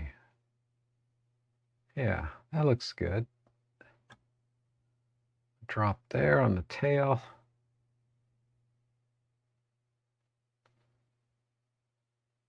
Maybe, I think we're good.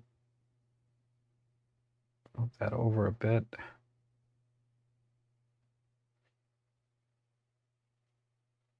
A little bit more there.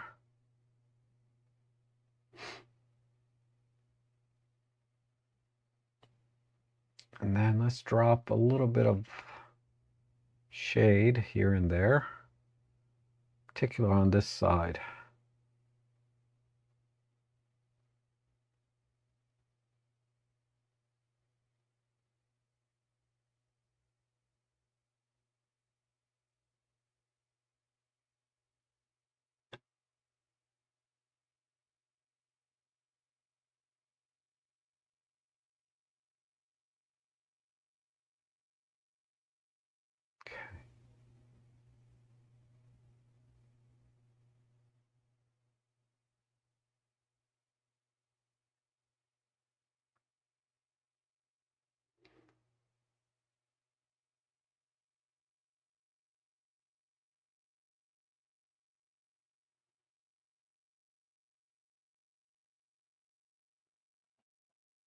Okay. That's too much. Let's get rid of those two.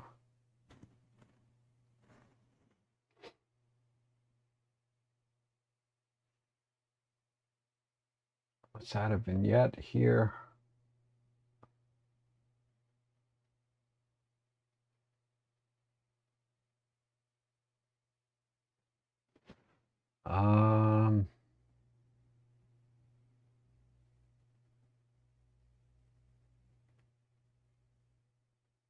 Yeah, I like that.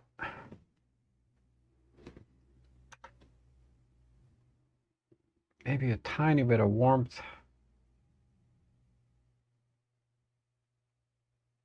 right there. Let's do some global contrast.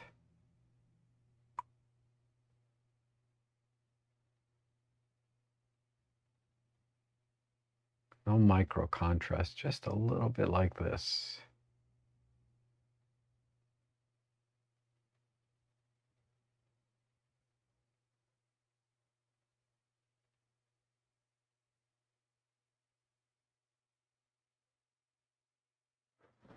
Okay. It's a little bit too dark down here. It's that vignette, right?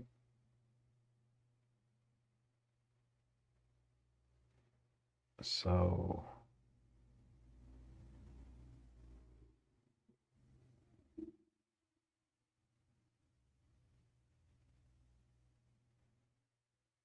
okay. And just a couple of extra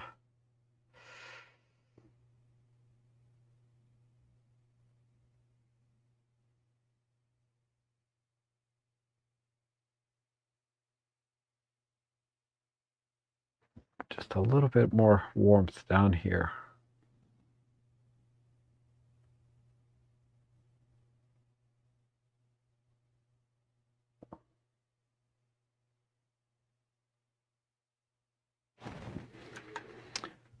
Okay, I think that's all this photo needed. It's really well shot, well composed. Horse is perfect.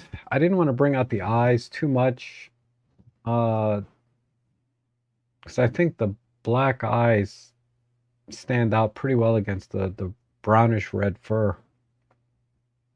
So all I really had to do is sort of just accent some of the lighting on the shoulders and the hips here and on the head, and that's it. So we can do a little slider here.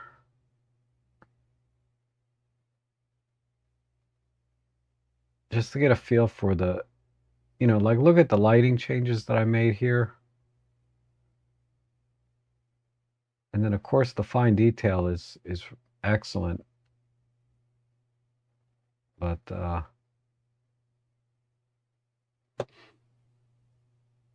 yeah, I think that came out pretty good.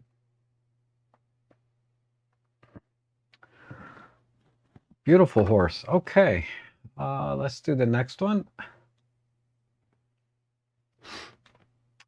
And oh, there's a little bit of light could have gone right there. Let me just do that real quick.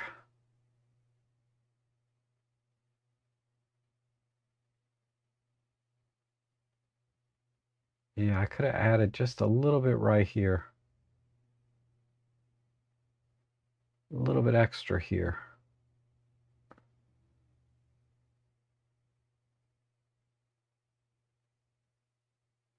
A little bit higher. Okay. Anyway, that's not as, I didn't really do as much as I thought, but that's okay. All right, let's go to the next one. Okay. Got a reptile of some kind here.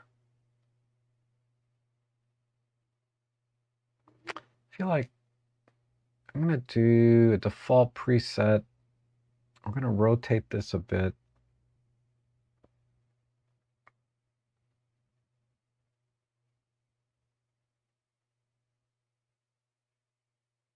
Okay, that feels more level. And all we have to do is just sort of accentuate the colors here and desaturate or darken the background a little. So do that, maybe add that leg in, and I'll not worry about that. So let's just do vibrancy and some saturation. Let's go up to the head here and temper these speculars.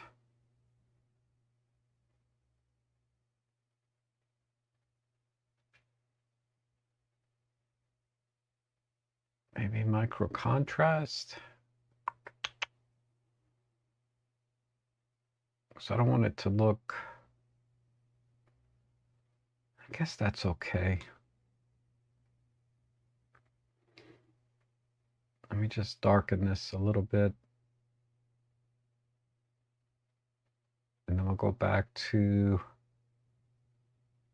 my mask here. Just bring that up a bit.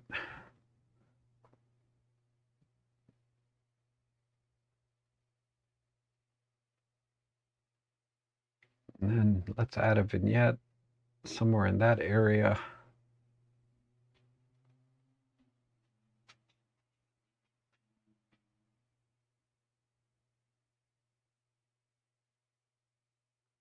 Maybe cool it off a bit.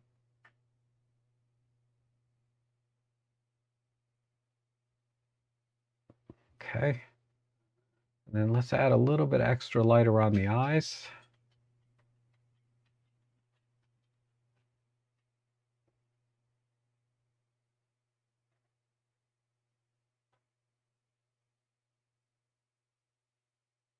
Okay. Get a little bit more in there.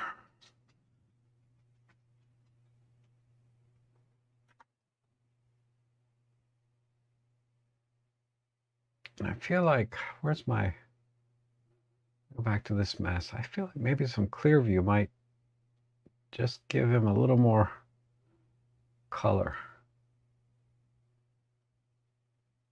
I can back this off a little bit.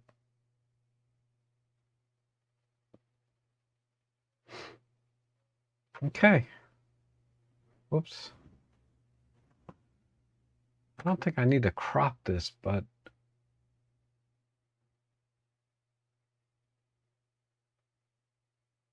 just come in just a little bit tighter.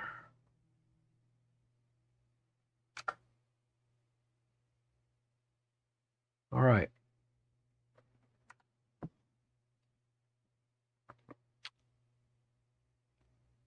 So there's the original.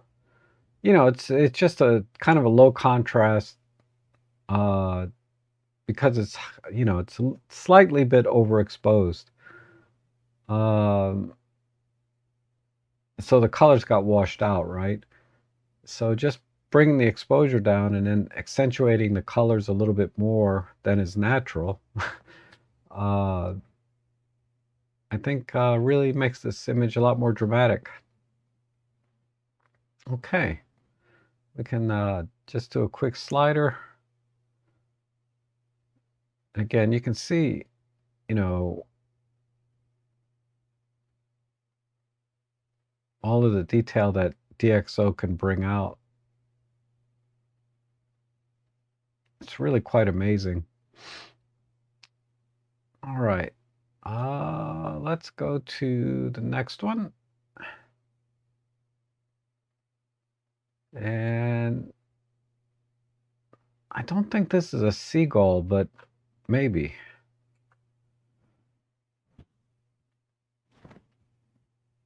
Has a little bit of yellow here on his head. Wow. Okay, these are tough. These are tough to do without getting like a halo or something around the bird itself. Let's just start with the... I'm a little worried to do extra sharp because when you do too much sharpening, that's when you tend to get you know, these very fine halos. I think we're okay. Let me just see. You see this black line here? That's a halo kind of effect from over sharpening. As opposed to here, it's less so, right? So let me apply my default preset. That's going to have it too. All right, we'll just work with the default and then I'll add detail in manually. Okay. Composition wise, I think we're okay.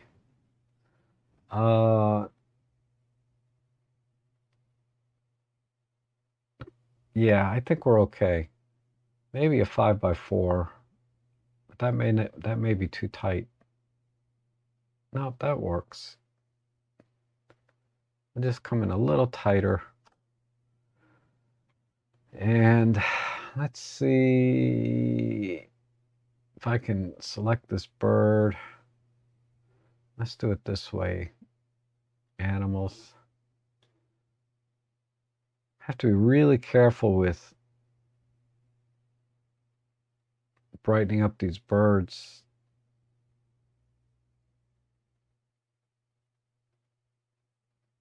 I mean, brightening up a subject against a very bright background, you have to be really careful with the haloing. It's come back. Is it the... Yeah, it's a little bit of what I did here. Maybe I can feather this. Yeah, I'm going to feather it. So there's a diffusion slider here that helps get rid of that line. So I don't think I want to try and push this any brighter. Maybe a little bit here. And then let's add some vibrancy.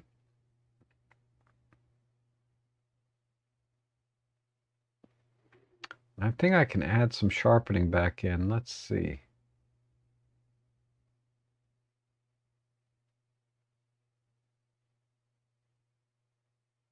Let's zoom in. I think we're okay.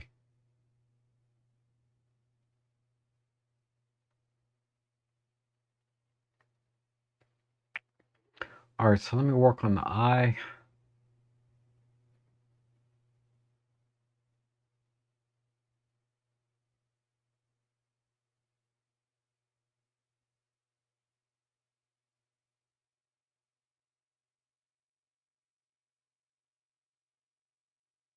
Right.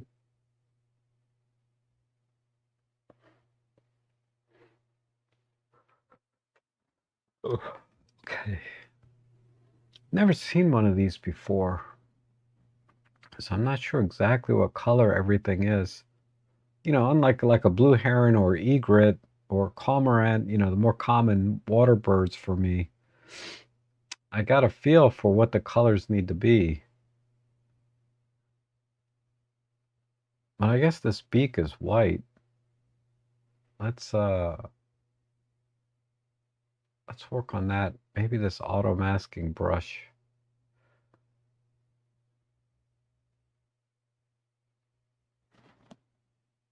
I'm going to erase this off a little bit off the top. Fix the flow.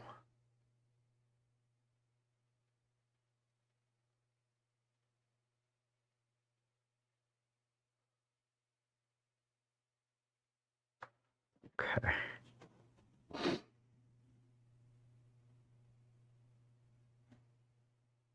I think that's enough.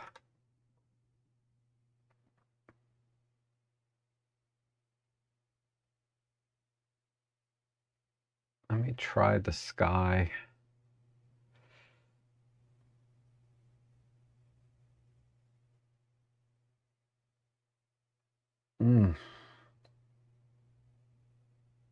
No, let's not do that. Yeah, the sky's not going to work. If anything, I should probably try and make the sky white. Just get rid of it altogether.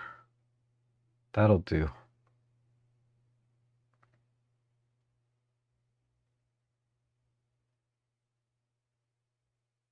Let me go back to my bird.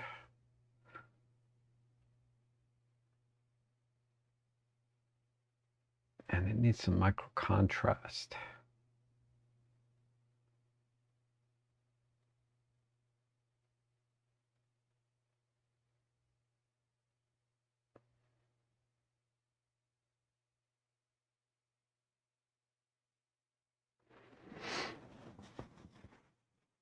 Mm.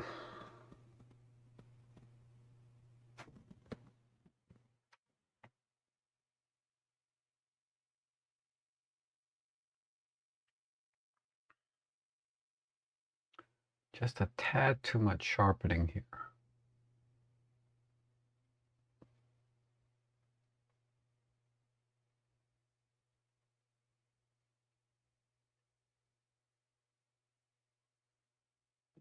Where's my...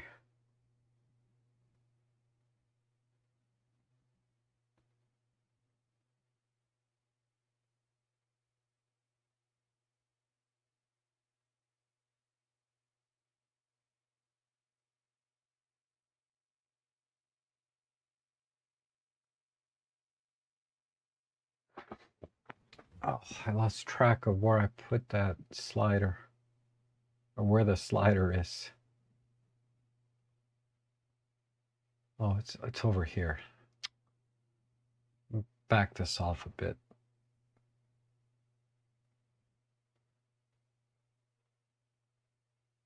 Okay.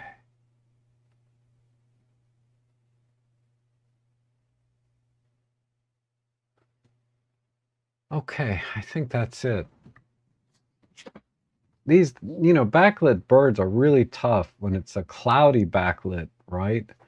Because you have to be careful of haloing. Like I was trying to minimize this line. That's not bad. There's still a tiny bit there, but it's not bad. But these are the hardest ones to do. And with the sky, since it was already kind of clipped in the top left corner, rather than try and recover any clouds or anything, I just kind of blew it out a little bit. And I just wanted to brighten the bird up, but not too much, because then it'll get kind of soft and weird looking. So that's about as bright as I can make it and still have some color.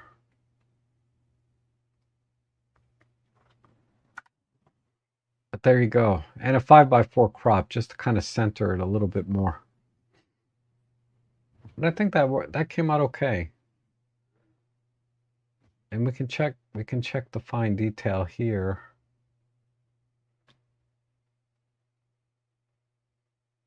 We'll zoom into 100% or so. But yeah, it was just way too dark before.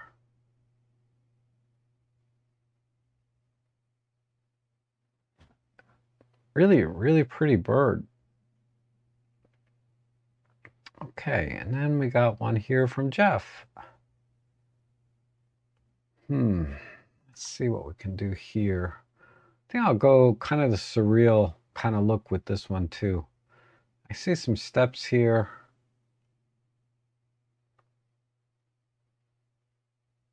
Wow, this is some garden. Okay.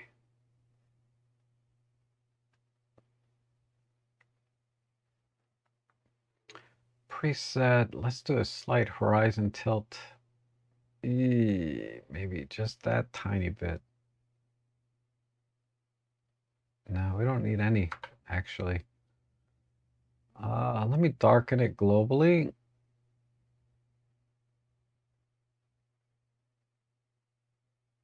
Okay.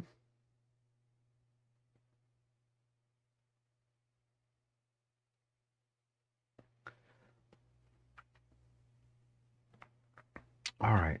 I think just a half a stop, and then I'll use control points to kind of just darken areas that can be darker.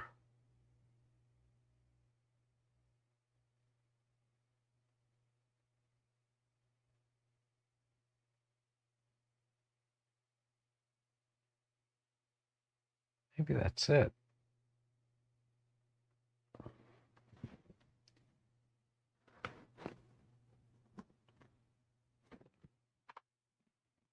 Let's add some vibrancy.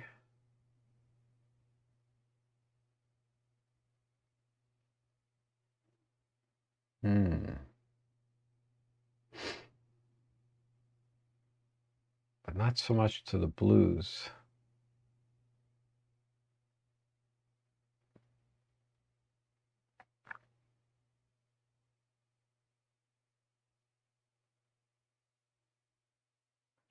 Okay. Oh.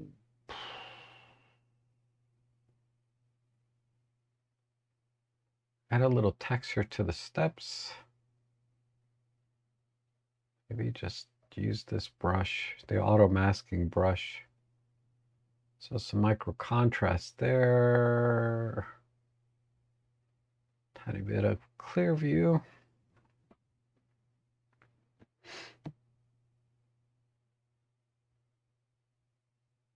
And as I'm looking at it, I'm thinking about different kinds of crops.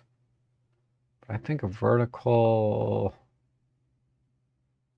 right there works. Okay. I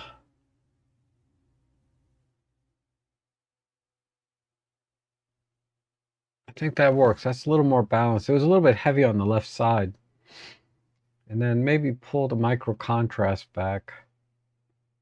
So let's try that. And this, not too much on the regular contrast.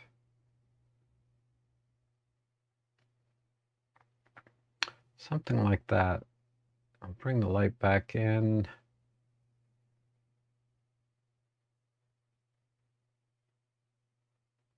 Okay.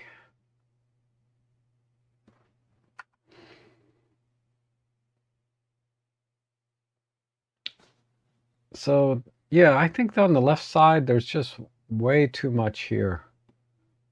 So I think this vertical works better. And then we can see this path a little bit easier, kind of leading you into the scene. Whereas over here, the path is kind of off to the right. And then you got all of this weight over here on the left side. So I think this vertical works better.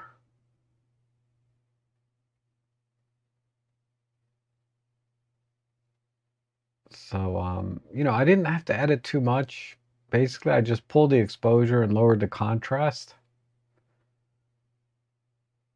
But the main thing with this image was the crop. Okay, let me go see. I didn't really see anything new here in the chat. But, oh, Jeff says, the garden is called Leonard's Lee. It has an amazing collection of rhododendrons and azaleas. Yeah, I see the azaleas. It's nice. I should go tomorrow, maybe. Go see some azaleas. We have them growing now, too. I don't know why I didn't think about that earlier. I did a model shoot yesterday for a friend. So I'm not even thinking about flowers right now. Okay, let me see what came in real quick, because you said you sent in a, because sometimes you guys like to send in your edits of the pictures, which is great. And I have a little extra time here.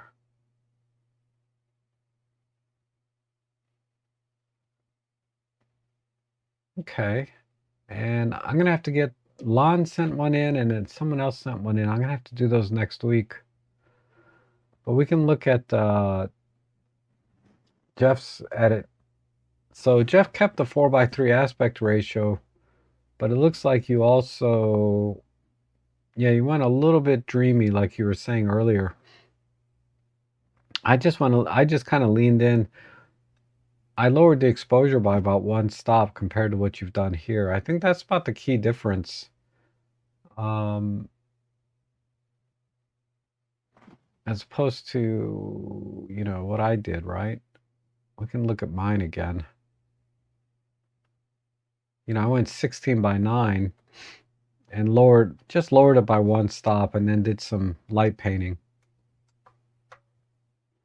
Okay, this edit here from William. William did a very similar edit to mine. A little bit more noise in yours, right? Compared to, let me bring up mine.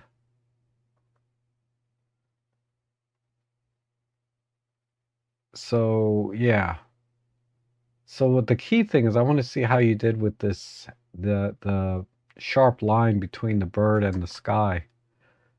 See, you did a little bit of over sharpening because you can see this line pretty distinctly all the way down.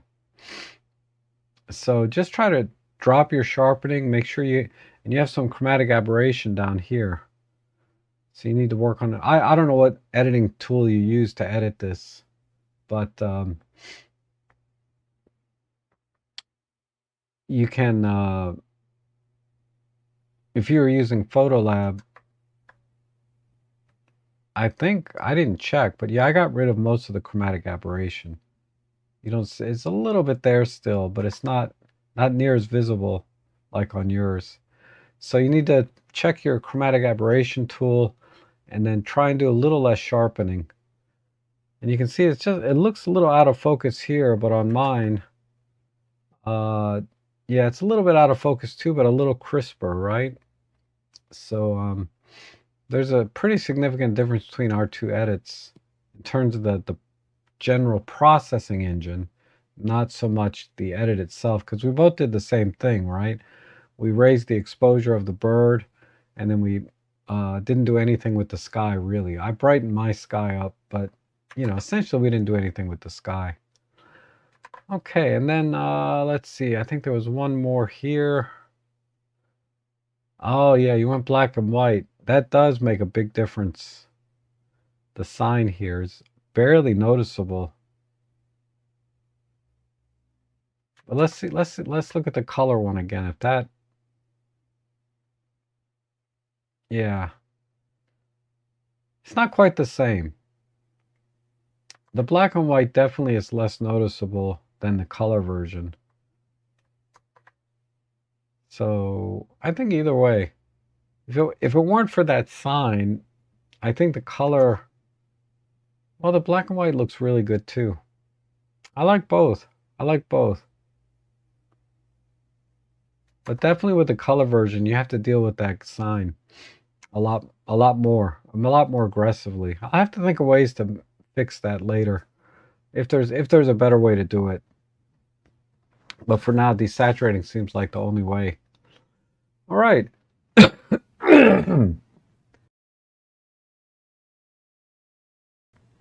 Excuse me, still getting over my cold. I'm almost over it completely. Just some residual mucus, but all right. And then I did see a question here from Heather.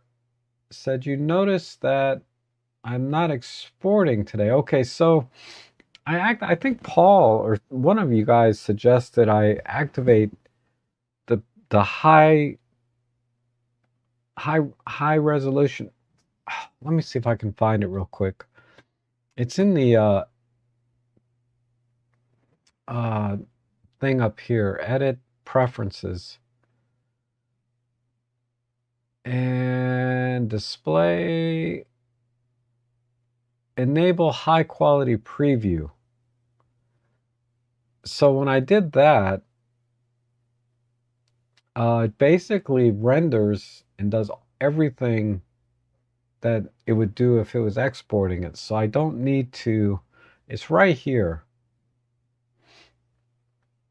So I don't really need to export to see how it's going to look anymore. I can look at it, and on my computer at least, it didn't make any difference in the overall performance. So I just left it on. So that was a good tip, whoever gave that to me. I'm not sure who it was. I think it was Paul.